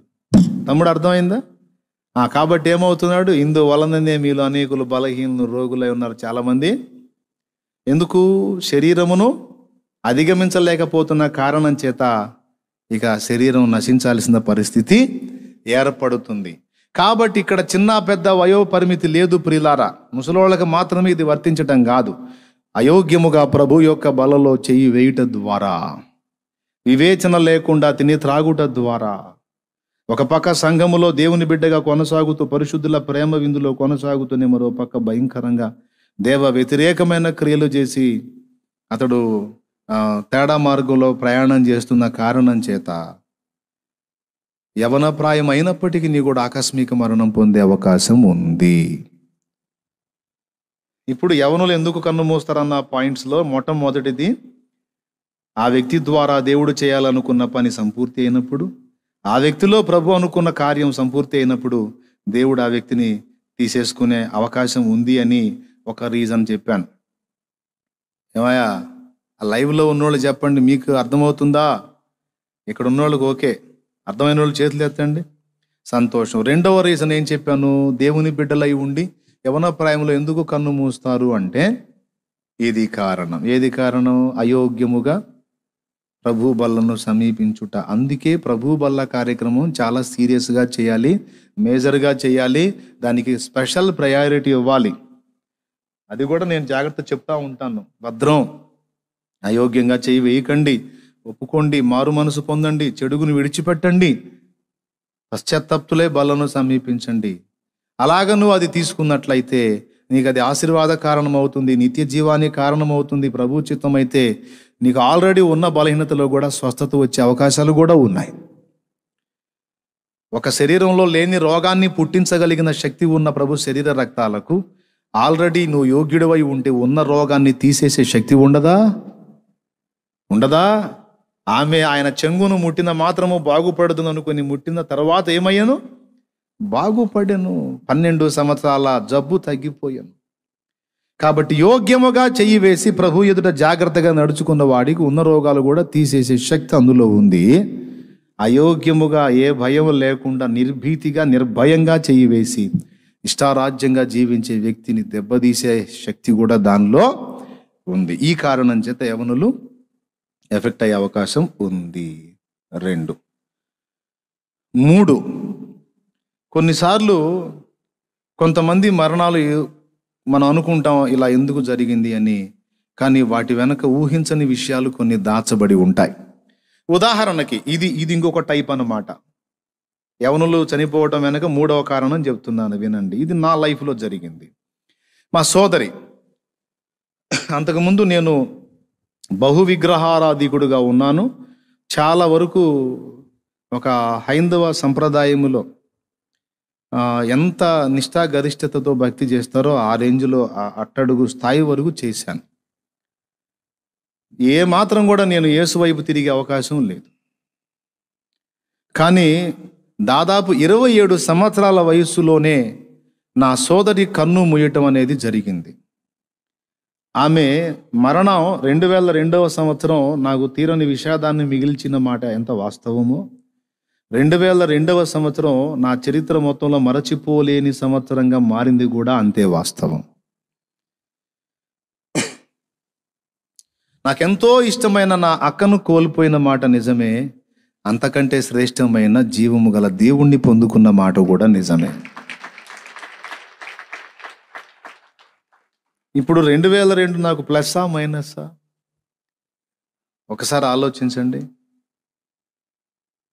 అమ్మాయి కోల్పోయాను, అక్కను కోల్పోయాను, అది ఒక రకంగా నాకు నష్టంగా కనపడుతుంది. కానీ జీవము గల దేవుణ్ణి పొందగలిగాను, అది నాకు లాభకరమైంది. ఇప్పుడు ఈ మాట కూడా వినండి. నేను మార్పు చెందాలి, నేను మార్పు చెంది సువార్త ప్రకటించాలి. నేను సువార్త ప్రకటించడం ద్వారా అనేక ఆత్మల రక్షణ కార్యం అనేది జరగాలి. ఇది ఆయన ప్రణాళిక. ఇప్పుడు అనేక మంది నా ద్వారా, ఉదాహరణకి కొంతమంది రక్షించబడ్డారు అనుకుందాం. ఇప్పటి వరకు ఇంచుమించు 25,000 ఆత్మల్ని రక్షించుకున్నాం అనుకుందాం. తుక్కు దూళ్ళి ఒక 5 తీసేసిన ఒక 20 అన్న చేరే అవకాశం ఉంటుందిగా. ఇప్పుడు ఇన్ని ఆత్మలు ఎవరి ప్రకటనతో క్యాచ్ అవ్వాల్సిన నిర్ణయం ఉంది దేవుని ఎదుట? నేను చేంజ్ అవ్వాలి, అవునా? ఇప్పుడు నేను మారాలంటే తప్పదు, నా ఫ్యామిలీలో ఒక వ్యక్తి తన స్థానాన్ని ఖాళీ చేయాలి. ఇక్కడ అనేక ఆత్మల రక్షణ కార్యం జరిగే అవకాశం ఉంటే దానికోసం అవసరమైతే ఒక ఆత్మను తన దగ్గరకు తీసుకునే అవకాశం దేవుడు ఉపయోగించే ఛాన్స్ ఉంది అనేది నా లైఫ్ను బట్టి చెబుతున్నా. మళ్ళీ దీనికి మీరు వేరే అర్థాలుగా ఊహించుకొని వేరే రకంగా వెళ్ళొద్దు. ఇంకో కోణంలో చెప్పాలంటే ఒక స్టెఫను హతసాక్షి అయిన స్థానే ఒక పౌలు లేచినట్టు అన్నమాట. దేవునికి మహిమ కలుగును గాక. స్టెఫను సువార్త ప్రకటిస్తూ హతసాక్షి అయినాడు. మరి ఆయన చంపబడుతున్నప్పుడు ఆ చంపటానికి వెళ్ళిన వాళ్ళ వస్త్రాలకు కాపలా ఉండి తన అధికార ముద్రను ఆమోదించినటువంటి సౌలు అనేవాడు తర్వాత స్టెఫను కంటే కూడా గొప్పవాడే దేవుని పనులు జరిగించి మరి సంఘానికి అద్భుతమైనటువంటి పునాదులను వేసినాడు. శ్రేష్టమైన శిల్పకారుని వలె, నేర్పరైన శిల్పకారుని వలె. ఓకే, ఇది స్టెఫను మరణానంతరం జరిగిన ఘట్టం. లేఖనంలో చూస్తే అది నా వ్యక్తిగత జీవితంలో వచ్చేటప్పటికి అనేక మంది రక్షణ దేవుడు నాకు అప్పజెప్పి ఉంటే నా మార్పు ఆమె మరణంతో ముడిపడి ఉంది. అది జరగనట్లయితే నేను టర్న్ అయ్యేవాడిని కాదు, నేను టర్న్ కాకపోతే ఈ పని జరిగేది కాదు. కాబట్టి కొన్నిసార్లు మనకు మైనస్గా అనిపించినవి కూడా దేవుని ప్రణాళికలో అవి మనకు అన్ని ప్లస్లే. ఇక అక్క విషయంలోకి వచ్చేటప్పటికి ఆమె నరకానికి పోయిందని నేను అనుకోనను. ఎందుకంటే విగ్రహారాధనలో ఉన్నప్పటికీ మనస్సాక్షిని అనుసరించి బ్రతికారు. తమకు తెలిసినంత వరకు జాగ్రత్తగా బ్రతికినటువంటి వారికి అవకాశం ఇవ్వబడింది. ఏది ఇక్కడ మిస్ అయిన సువార్త అక్కడ అందించబడే ఛాన్స్ ఉందనేది మనకి 2 రిఫరెన్సులు బైబిల్లో రాయబడి ఉన్నాయి కనుక వాటిని బట్టి నేను అలా అనుకుంటున్నా, ఆమె కూడా దేవుడు అవకాశం ఇచ్చే ఛాన్స్ ఉంది అని. సువార్త వినకుండా వెళ్ళినటువంటి వారికి, మనస్సాక్షిని అనుసరించి బ్రతికిన వారికి ఇక్కడ మిస్ అయిన సువార్త అక్కడ వినిపించే ఛాన్స్ ఉంది. ఇది పేతురు పత్రికలో మనకి 3:19 సాక్ష్యం ఉంది. ఓకేనా, అది సంగతి. తర్వాత 4:6 కూడా మృతులకు కూడా సువార్త ప్రకటింపబడిందనే వచనం అందులో ఉంది కనుక ఈ రెండింటిని ఆధారం చేసుకుని ఈ మాట మాట్లాడుతున్నాం. కాబట్టి ఇప్పుడు ఈ మరణం ఎందుకు జరిగింది? కొంతమంది మార్పు, కొంతమంది రక్షణ దాంతో ముడిపడి ఉన్నందున ఆ వ్యక్తిని దేవుడు తీసుకోవడానికి అవకాశం ఉంది. ఆశ్చర్యం ఏమిటంటే ఇప్పుడు ఆమె కడుపున పుట్టిన 3 కూడా తన సేవకులుగా దేవుడు ప్రతిష్ఠ చేశాడు. ఒకటేమో తోడబుట్టిన వానిగా నేను దేవుని వైపు త్రెప్పబడ్డాను. తర్వాత ఆమె సంతానము కూడా ఈరోజు దేవుని పాత్రలు అయ్యారు. వాళ్ళే అశోకుడు, అజయ్, తర్వాత మన పాస్టర్ రవి పాస్టర్ గారి వైఫ్ రేణు, 3 దేవుని సేవ చేస్తూ ఉన్నారు. బాగా అర్థం చేసుకోవడానికి ప్రయత్నం చేయండి. ఇది 3వ కారణం. ఏ ప్రాయంలో పోయిందామె? 27 సంవత్సరాలు. వృద్ధురాలా, నడి వయస్కురాలా, యవనురాలా? అది లెక్క అంతే. 27, 28 లోపే, ఇంకెక్కువ ఉండదు. ఇదొక కారణం యవనుల మరణానికి. ఇకపోతే 4వ కారణం చెప్తున్నాను చూడండి. అధికముగా దుర్మార్గపు పనులు చేయుట. ఇది అందరికీ వర్తిస్తుంది. ఒక్కసారి ప్రసంగి గ్రంథము 7వ అధ్యాయము చూడండి, 17వ వచనమా? రైట్, చదువు. అధికముగా దుర్మార్గపు పనులు చేయకుము, బుద్ధిహీనముగా తిరగవద్దు, నీ కాలమునకు ముందుగా నీవేళ చనిపోవదువు. అద్దుకో, దాన్ని బ్రాకెట్ చేసుకొని అండర్లైన్ చేయండి ఆ మాటల్ని. రిఫరెన్స్ అందులో వేయొచ్చు కదా, స్క్రీన్ మీద చూస్తారు కదా. అధికముగా దుర్మార్గపు పనులు చెయ్యకుము, బుద్ధిహీనముగా తిరగవద్దు, నీ కాలమునకు ముందుగా నీవేళ చనిపోవుదు అన్నాడు. ఇది 4వ కారణం కదా, రాసుకుంటున్నారా వరుసగా? 4వ కారణం అధికంగా దుర్మార్గపు పనులు చేయటం. మనం భూమి మీద జీవించే జీవితంలో ఇందాక ఒక విషయం నేను మీతో మాట్లాడుతూ ఒక పాయింట్ చెప్పాను, 2వది మిస్ అయ్యాను. అదేంటంటే ఒక వ్యక్తి తప్పు చేస్తూ కూడా క్షేమంగా బ్రతుకుతూ ఉన్నాడు అంటే 2 కారణాలు, దేవుడు అతన్ని విడిచిపెట్టడానికి 2 కారణాలు. మొట్టమొదటిది, మారు మనసు పొందడానికి సమయం ఇచ్చి ఉండవచ్చు, లేదా అసలు పేజీ చించాలనుకున్నా కూడా మౌనంగా ఉంటాడు దేవుడు. అసలు టోటల్గా పేజీ చించేయాలనుకున్నా కూడా ఈ మనిషి ఎన్ని తప్పులు చేసినా దేవుడు ఏ శిక్ష విధించకుండా మౌనంగా ఉంటాడు. ఉదాహరణకి, ఏలీ కుమారులను యెహోవా చంపనుద్దేశించెను గనుక వాళ్లకు నొప్పి తగలకుండా ఉంచాడు. ఎన్నో పనులు చేస్తున్నారు, అడ్డదిడ్డంగా బ్రతుకుతున్నారు, నాకేం కావటం లేదులే అనుకుంటున్నారు. అనుకోని సడన్గా ఒకరోజు చచ్చిపోయారు ఇద్దరు. సొదొమ గొమొర్రాలకు కూడా ఏ నొప్పి తగలకుండా దేవుడు వాళ్ళు ఎట్లా పడితే అట్లా విచ్చలవిడి పాపం చేస్తున్నా మౌనంగా ఉన్నాడు. మౌనంగా ఉంటే దేవుడు దీవించి ఆమోదించాడు అనుకోవాలా పాపాన్ని? నో, మారు మనసు పొందడానికి టైం ఇచ్చి ఉండొచ్చు, లేదా అసలు మొత్తంగా పేజీ చించాలని కూడా అనుకున్నా కూడా మౌనంగా ఉంటాడు దేవుడు. మారు మనసుకు సమయం ఇచ్చినట్టు తెలుసుకొని మారు మనసు పొందితే సరే. లేదు దేవుడు నన్ను అర్థం చేసుకున్నాడు, పెద్ద మనసుతో నాకు ఆమోదం తెలిపాడులే, అసలు లేకపోతే అసలు నేను ఇంత పాపం చేసి కూడా అసలు ఎట్లా బతికుండటం సాధ్యం కాదు, కానీ నన్ను అర్థం చేసుకున్నాడు ప్రభు. కొంతమంది అంటుంటారు, పాపం మనుషులు అర్థం చేసుకోకపోయినా దేవుడికి అన్నీ తెలుసులే అన్నయ్య, దేవుడికి అన్నీ తెలుసు, దేవుడు కూడా నా పరిస్థితి అర్థం చేసుకున్నాడు. ఏం పరిస్థితి? నేను విచ్చలవిడిగా జీవించడాన్ని దేవుడు అర్థం చేసుకున్నాడట. కొంతమంది మాట్లాడతారు. నేను చెప్తున్నా, నిద్రలో కూడా దేవుడు పాపంతో రాజీ పడడమ్మా. నువ్వు ఎన్ని బాధల్లో ఉండు, ఎన్ని కష్టాలలో ఉండు, ఎన్ని కన్నీళ్లలో ఉండు, ఎంత వేదంలో ఉండు, ఎన్నిట్లో ఉన్నాను కనుక పాపం చేస్తా ప్రభా, కొంచెం అర్థం చేసుకో అంటే, సరేలే ఇన్ని ఉన్నాయి కదా, సరేలే అట్లయితే కానీ అని నిద్రలో కూడా ఒప్పుకోడు. పొరపాటును కూడా నేను చేసే తప్పు దేవుడు ఆమోదిస్తాడని భ్రమపడవద్దు. అది ఆయన తత్వానికి విరుద్ధం. రాజీ పడడు. సమయం ఇచ్చి ఉండొచ్చు మార్పుకి, లేదా అసలు మొత్తంగా చించేయాలని కూడా అనుకోని ఉండొచ్చు.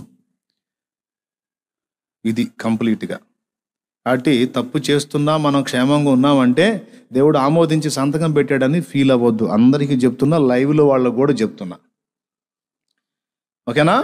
అయిపోయింది, దాన్ని కంప్లీట్ చేశా. ఇప్పుడు 4వ పాయింట్, అధికముగా దుర్మార్గపు పనులు చేయవద్దు. ఈ అధిక దుర్మార్గపు క్రియలు అంటే కొన్నిసార్లు మనం సమాజాల్లో మనం గమనిస్తూ ఉంటాం. భయంకరమైన జీవితాల్లో ఉంటారు. దుర్మార్గం, ప్రేమ, జాలి, దయ, మమకారం ఏముండవు. మహాకాఠిన్యం చూపి ఇక ఏ విషయంలో కూడా న్యాయ ప్రవర్తన లేకుండా దుర్మార్గముగా జీవించేటువంటి వ్యక్తులు అల్పాయుష్కులు. వెంటనే తొందరలోనే, అతి చిన్న ప్రాయములోనే చనిపోతారని వాక్యం చెప్తుంది. వానికి నిర్ణయకాలం దాకా ఉండరు, ముందే అయిపోతారు. 5వది బుద్ధిహీనముగా తిరుగుట. అవి రెండు ఒకదాని పక్కనే ఒకటే ఉంటాయి. ప్రసంగి 7:17లో అధికముగా దుర్మార్గపు పనులు చెయ్యకుము, బుద్ధిహీనముగా తిరగవద్దు, రెండు వేరు వేరు. దుర్మార్గపు క్రియలు అంటే తెలుసు కదా మీకు. మీరు కూడా అప్పుడప్పుడు మీ ప్రదేశాలలో ఉన్నటువంటి దుర్మార్గమైన వ్యక్తులను చూసి, వామ్ము వీడు దుర్మార్గం నాశనంగానో, వామ్ము వీడి మిడివేలంగోలో, వీడు బతకడమ్మా ఎక్కువ కాలం అని శాపాలు పెడుతుంటారు తెలుసా. అట్లా అన్నమాట. అంటే మీకు వాడుక భాష బాగా అర్థమవుతుందని ఈ పందాల్లో చెప్పా. ఓ స్తోత్రం చెప్పండి ప్రభువుకి. మీరు గట్టిగా చెప్పండి, ఓకేనా? ఇప్పుడు కొంతమంది ఉన్నారండి, నేను చూశాను కొంతమంది దుర్మార్గాలని. అంటే నేను పేపర్లో చదివాను, కొంతమంది జీవితాలు కూడా నేను చూశాను. ఒక సెంటర్లో భార్యాభర్త ఇద్దరు ఉన్నారు. భర్త కళ్ళ ముందే భార్యను లాక్కొని పోయి పాడు చేసి వదిలేసి వెళ్ళిపోవటం దుర్మార్గం కదా? బతుకుతాడా వాడు? భర్త కళ్ళ ముందే భర్తను కొట్టి, మరో చోట ఎడారిలో పాపం భార్యాభర్త బండి మీద వెళ్తుంటే బండి ఆపి భర్తను కొట్టి పడేసి భార్యను తీసుకెళ్ళి పాడు చేసి కొంతమందిని చంపేసి, మరి ఎట్లా బతుకుతాడు వాడి? నాకు తెలిసిన వాళ్ళు కొంతమంది ఉన్నారు ఇట్లాంటి పాపాలు చేసేటువంటి వ్యక్తులు. నేను అందరినీ అబ్జర్వ్ చేశాను. కనీసం ఒక 5-6 చాలా స్పష్టంగా తెలుసు నాకు. ఒక్కడు కూడా కనీసం 40 ఏళ్ల దాకా బతకలేదు, 30 దాకా బతకలేదు. మొత్తం 30 లోపే అవుట్. కండబలం చూసుకుని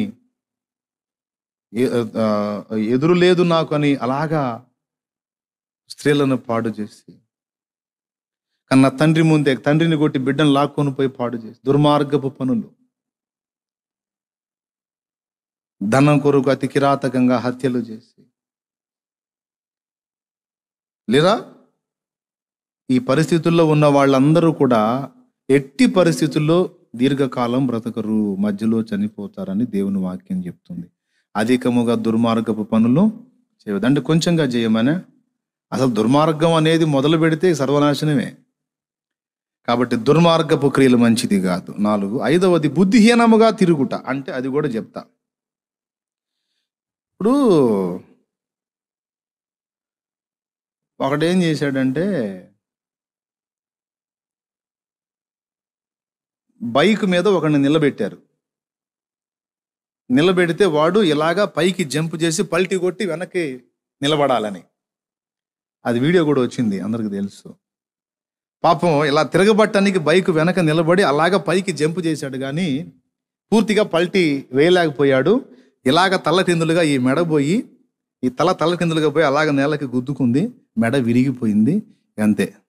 పైకి ఎత్తితే కోడి పిల్ల కానీ మెడ విరిగిపోయి వేలాడబడుతుంది, చచ్చిపోయాడు స్పాట్. కొంతమంది బుద్ధిహీనంగా అంటే చెప్తున్నాను, బైక్ మీద వెళ్ళేటప్పుడు బుద్ధిమంతుల లక్షణం ఏంటంటే హెల్మెట్ పెట్టుకోవటం. అవునా? ఏం ఏం చేయటం? హెల్మెట్ పెట్టుకోవటం. హెల్మెట్ ఏముందిలే ఇక్కడ దాకేగా, ఇక్కడికి ఏం హెల్మెట్. మరీ ఎవడో చూసినట్టు ఆయన అయితే అసలు మరీ మహాభయమయ్య ఆయనకి, హెల్మెట్ డింగుమని పెడతాడు, ఇక్కడిక్కడ కూడా పగలబడి నవ్వుతారు. నవ్వే వాళ్ళంతా సోది బ్యాచే. ఇక్కడెక్కడ కూడా హెల్మెట్ పెడతాడు, ఆయన కదిలితే హెల్మెట్ వాడతాడు, హెల్మెట్ లేకుండా ఆడి గదలడు అని ఒకడిని చూసి ఎగతాళి చేసుకున్న వాళ్ళంతా కూడా బుద్ధిహీనులే. అది ఉపయోగించినోడే తెలివైనోడు లెక్క ప్రకారం. ఎందుకో తెలుసా? ఒకవేళ పొరపాటున కింద పడటం జరిగితే, తల ఒక్కటి భద్రంగా ఉంటే కాలు ఇరిగినా చెయ్యి ఇరిగినా మళ్ళీ అతికేసుకోవచ్చు. తల పోయింది అనుకో, ఇక అంతే సంగతులు. ఇప్పటి వరకు జరిగిన యాక్సిడెంట్స్లో ఎక్కువ మంది తల పగిలి చనిపోయిన వాళ్ళు ఎక్కువ మంది, 100లో 98 మంది వాళ్ళే. ఏమయ్యా? బుద్ధిహీనంగా తిరగటం అంటే ప్రయాణం పెట్టుకొని కూడా హెల్మెట్ని అశ్రద్ధ చేయటం ఒకటి. రెండవది, ఒక నిర్ణీత స్పీడ్లోనే ప్రయాణం చేయాలి. కొంతమంది మరి అది ఏమన్నది ప్రతాపమో లేకపోతే చూసేవాళ్ళు హీరోలాగా అనుకోవాలనుకోనో ఏమో అసలు అర్థం కాదు, కానీ బండి ఎక్కితే అని పోతాడు. ఒక్కోసారి మిడివాలంగా ఎదురు వస్తూ ఉంటాను. నేను చెబుతాను, ఆయన తొందరగా పోవాలనుకుంటున్నాడు, పక్కకు రండి అంటాను. అన్న 2 అర్థాలు అంటారు. మరి నేను చెప్పింది అందులోనే ఉంది. అవునా?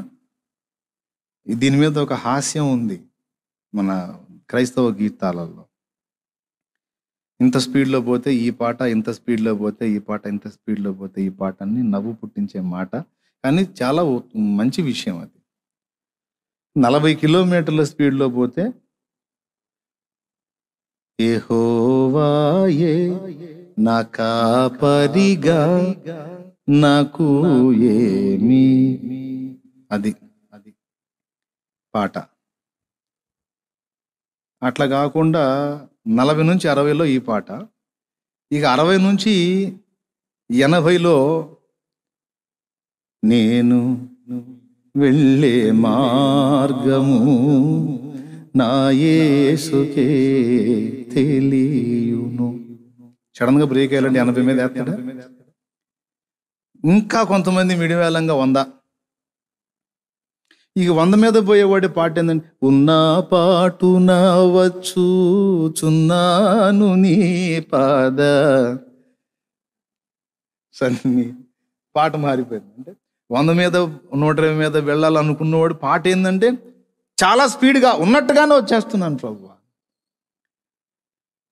ఇక ఇది బుద్ధిహీనంగా వెళ్ళటం అన్నమాట. ఈ 2 పాటలు డేంజరే ప్రయాణంలో. ఏ పాటలు? ఉన్నా పాటు నేను వెళ్ళే, ఈ 2 డేంజరే. అంటే ఏంటి? ఈ స్పీడులు 2 డేంజరే. ఇబ్బందే లేదు, కొద్దిగా ఒక 5, 10, 15 నిమిషాలు తేడా, ఈ లోపే ప్రపంచం కొట్టుకొని పోయేదేం లేదు. కానీ కొంతమందికి బుద్ధిహీనత, వాడు కొంచెం క్రాస్ చేసి ముందుకు పోయాడంటే నేను పోవాల్సిందే. అట్లా క్రాస్ చేయబోయిపోయిన వాళ్ళు చాలామంది ఉన్నారు. అందుకే చెప్పాడు బుద్ధిహీనంగా తిరగొద్దు. ఓకేనా? ఇప్పుడు వ్యాధి ఒకటి, తెగులు ఒకటి లైన్లోకి వచ్చింది. మాస్క్ పెట్టుకో, గ్లౌజులు వేసుకో, జాగ్రత్తగా ఉండంటే నేను అసలు అంటే మళ్ళీ అది కూడా బుద్ధిహీనత అయింది. అర్థమైందా? కాబట్టి మనం ఉండాల్సిన జాగ్రత్తలో మనం ఉండాలి, మనం చేయాల్సిన పరిచర్య చేయాలి, చూపాల్సిన ప్రేమ చూపాలి. అంతేగాని అసలు నేను లెక్క చేయను అంటే ఇబ్బంది కదా. అట్లాగే బుద్ధిహీనమైన పనులు చేసి కొంతమంది మధ్యలోనే వెళ్ళే వాళ్ళు ఉన్నారు. బుద్ధిహీనముగా ప్రవర్తించకూడదు. భార్యాభర్త అరుచుకున్నారు, అరుచుకుంటే కూర్చొని ఆలోచించుకొని నేను చస్తే కానీ వీడికి సిగ్గు రాదు, బుద్ధి రాదు అని పోయి కిరోసిన్ నెత్తిన పోసుకొని కాల్చుకుంది. సిగ్గు రాదు, బుద్ధి రాదు, 2 రావు, ఇంకో భార్య వచ్చింది. ఆ సంగతి ఈ బుద్ధిహీనరాలకు తెలియాలి కదా. వాడేమన్నా దిగులు వేసుకొని ఏమన్నా చచ్చిపోతాడా? అమ్మాయి నువ్వు పోయావు, ఇక నేను బతుకుందని ఏమన్నా పోతాడా? దరిద్రం వదిలిపోయింది, మెంటల్ది చంపేసింది నన్ను ఇప్పటిదాకా అని ఓ 2 రోజులు ఏడుస్తాడు, బాధపడతాడు. 3వ రోజు లోపల ఒక రకమైన ఫీలింగు, ఏదో తెలియని ఒక ఆశ దేవునికి స్తోత్రం కలుగునుగా. మరి లేకపోతే ఎవరున్నారు? నీ తలకాయ నా తలకాయ, అవునా? ఎవరున్నారు బాబు? నువ్వు పోతే పోవడానికి. నువ్వు పురుషుడు అయినా స్త్రీ అయినా నువ్వు చేస్తే బుద్ధి వచ్చిద్దా? నువ్వు చేస్తే సిగ్గు వచ్చిద్దా? ఏమీ రాదు. అది నీ బుద్ధిహీనత. నువ్వు అలా అనుకుంటున్నావు. సాతాను మోసం చేస్తున్నాడు నిన్ను, అంతే. ఆ మోసాన్ని బట్టి అలాగ అయిపోతున్నావు నువ్వు. పొర్రపాటును కూడా అలా అనుకోవద్దు. ఎవ్వరికి ఇంత పశ్చాత్తాపం కూడా రాదు. కాబట్టి బుద్ధిహీనముగా తిరగవద్దు నీ కాలమునకు ముందుగా నీవేళ. అది ఎన్నైనా ఇప్పటికి 5. 6వ కారణం కూడా చెప్తా. ద్వితీయోపదేశ కాండము వద్దులే, నిర్గమాకాండము 20వ అధ్యాయము తీసుకోండి, చూడండి. తల్లిదండ్రులను హింసించినటువంటి వ్యక్తులు సైతము మధ్యలోనే చనిపోతారని బైబిల్లో చెప్పింది. బైబిల్ గ్రంథం ఒక్కసారి ఓపెన్ చేసుకోండి. నిర్గమాకాండం 20వ అధ్యాయం తీసుకోండి, 12వ వచనం చూడండి. నీ దేవుడైన యెహోవా నీకు అనుగ్రహించు దేశంలో నీవు దీర్ఘాయుష్మంతుడు వగునట్టు. నీ దేవుడైన యెహోవా నీ దేశములో, నీకు అనుగ్రహించే దేశములో నీవు దీర్ఘాయుష్మంతుడు వగునట్లు నీ తండ్రిని నీ తల్లిని సన్మానించుము. అది సన్మానించుమంటే రోజు వాళ్ళని కుర్చీల్లో కూర్చోబెట్టి శాలవ కప్పి దండలేయమని కాదు అర్థం. బైబుల్లో ఇలాగ ఉంది కమ్మా, రోజు మిమ్మల్ని సన్మానించమని ఉంది కదా అంటే రోజుకో దండ ఏడదేద్దాం వాళ్ళకి, చెరొక దండ అని కాదు అక్కడ అర్థం. సన్మానించుమంటే గౌరవించు, వాళ్ళని ప్రేమించు, వృద్ధాప్యమందు నీ ద్వారా వాళ్ళకి జరగాల్సిన న్యాయం జరిగించు. వాళ్ళని టార్చర్ చేయొద్దు, వాళ్ళని ఇబ్బంది పెట్టొద్దు. నీ తల్లి నీ తండ్రి అబ్బా వీడిని ఎందుకు కన్నాము అని మనస్ఫూర్తిగా అనుకున్న నాడు నీకు ఆయుక్షీణత ప్రారంభమవుతుంది. ఇక నీ రోజులు తరిగిపోవటం మొదలు పెడతాయి. నీ తల్లిదండ్రుల యొక్క గుండె కోతకు నీవు కారణమైతే అల్పాయుష్కుడవై మధ్యలోనే చనిపోతావు. తల్లిదండ్రిని ప్రేమించి సన్మానించి వాళ్ళకు జరిగించాల్సిన న్యాయము నీవు జరిగించితివా, నీవు దీర్ఘాయుష్మంతుడవు. అలా జరిగించకపోతే రివర్స్ వేసుకోండి, అయిపోతుంది, ఆన్సర్ వచ్చేస్తుంది. తల్లిదండ్రిని చూస్తే చక్కగా వాళ్ళని గౌరవిస్తే ఆదరిస్తే దీర్ఘాయుష్మంతుడు అంటే, అలా చేయకపోతే ఆ మాట సామెతల్లో ఉంది. తన తల్లినైనను తండ్రినైనను దూషించు వాని దీపము కారు చీకట్లో ఆరిపోవును. తన తల్లినైనను తండ్రినైనను హింసించు వాని కన్నులు లోయ కాకులు. అంటే దాని అర్థం చాలా మాటల్లో ఉంది. ఇదే మాట నూతన నిబంధనలో కూడా ఉంది. 2 సార్లు రెట్టించింది వాక్యం ఈ విషయాన్ని. ఒక్కసారి ఎఫెసీ పత్రిక తీసుకోండి, 6వ అధ్యాయం. అది చదివేసే 6వ అధ్యాయం 1వ వచనం నుంచి చదివేయచ్చు. పిల్లలారా, ప్రభునందు మీ తల్లిదండ్రులకు విధేయులయుండుడి, ఇది ధర్మమే. నీకు మేలు కలుగునట్లు నీ తండ్రిని తల్లిని సన్మానింపుము, అప్పుడు నీవు భూమి మీద దీర్ఘాయుష్మంతుడు వగుదువు. ఇది వాగ్దానముతో కూడిన ఆజ్ఞలలో మొదటిది. బాబా తల్లిదండ్రిని ప్రేమించి వాళ్ళ మన్ననలు పొందితే, వాళ్లకు న్యాయం చేస్తే, వాళ్ళని ప్రేమించి గౌరవిస్తే 2 కలుగుతాయట. ఒకటి మేలు కలిగిద్దట, మేలు కలిగిద్ది. 2 దీర్ఘాయువు కలిగిద్ది. నిర్గమాలో ఒకటే చెప్పాడు దీర్ఘాయుష్మంతుడు వగున్నట్లు అని. ఇక్కడ ఎఫెసులో వచ్చేటప్పటికి 2 కలుగుతాయని చెప్పాడు. మేలు కలిగిద్ది అన్నాడు. ఏ విషయాలలో నీకు మేలు కలిగించాలని దేవుడు సంకల్పించాడో ఆ విషయాల్లో నీకు మేలు కలుగుతుంది. 2వది నీ తల మీదికి దీర్ఘాయువు వస్తుంది. కాబట్టి తల్లిదండ్రిని టార్చర్ చేసేటువంటి పిల్లలకు ఆయుక్షీణత కలుగుతుంది. వాళ్ళు త్వరగా దెబ్బతినే అవకాశం ఉందని వాక్యం చెప్తుంది. ఎన్నైనాయనా 6 ఇలాగా. ఇప్పుడు మధ్యలో చనిపోయేటువంటి వ్యక్తులలో కొందరు ఈ తరగతికి చెందిన వాళ్ళు కూడా ఉండవచ్చు. తల్లిదండ్రుల్ని చిత్రవత చేసి టార్చర్ చేసి, మీకు తెలిసిన వాళ్ళలో కూడా కొంతమంది ఉన్నారు. తల్లిదండ్రుల్ని నరకయాతన పెట్టిన వాళ్ళు, మధ్యలో చచ్చిపోయిన వాళ్ళు ఎంతమంది తెలుసు మీకు? మీలో తెలుసా? ఎవరికైనా తెలుసా? నేను చూశాను అన్న ఒకడున్నాడు, భలే దారుణంగా చేశాడు. ఆడపిల్లలకు కూడా అంతే, మగపిల్లలకే కాదండి, ఆడవాళ్ళైనా మగవాళ్ళైనా. అందుకే చెప్తున్నా, వృద్ధులైనటువంటి వారిని, ముసలాళ్ళు కానీ లేకపోతే నడి వయస్కులు కానీ తల్లిదండ్రి అయిన వారిని